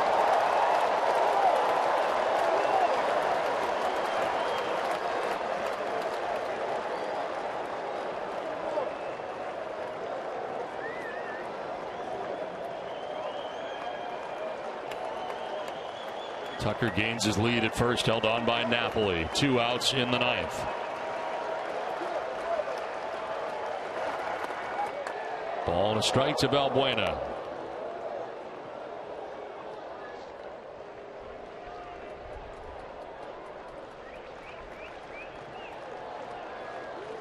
Hanley Ramirez, the difference in this game right now. A 2-run home run in the bottom of the 7th inning. Strike 2. Same spot. Not sure there's strikes, but it's 1-2. Yeah, it seems like with 2 outs and the closer in the game, the strike zone seems to expand a little bit. That time Koji going with the fastball. So he's not really thrown a strike yet, but he's ahead 1-2. 1 ball, 2 strikes, 2 down in the 9th inning. In the dirt, and Hannigan able to corral it. Another big play by Hannigan behind the plate right there. Doesn't look like much, but That ball gets by him on the split-fingered fastball. He got a man in scoring position.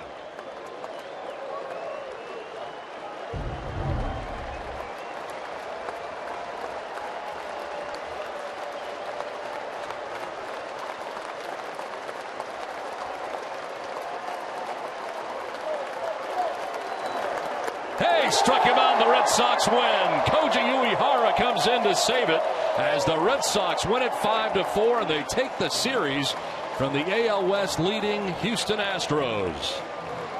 So a 2-run home run in this ball game for Hanley Ramirez in the bottom of the 7th inning turns out to be the difference in the contest as the Red Sox take 2 out of 3. And this homestand for the Red Sox off to a good start. Tom, pretty good day here from Fenway.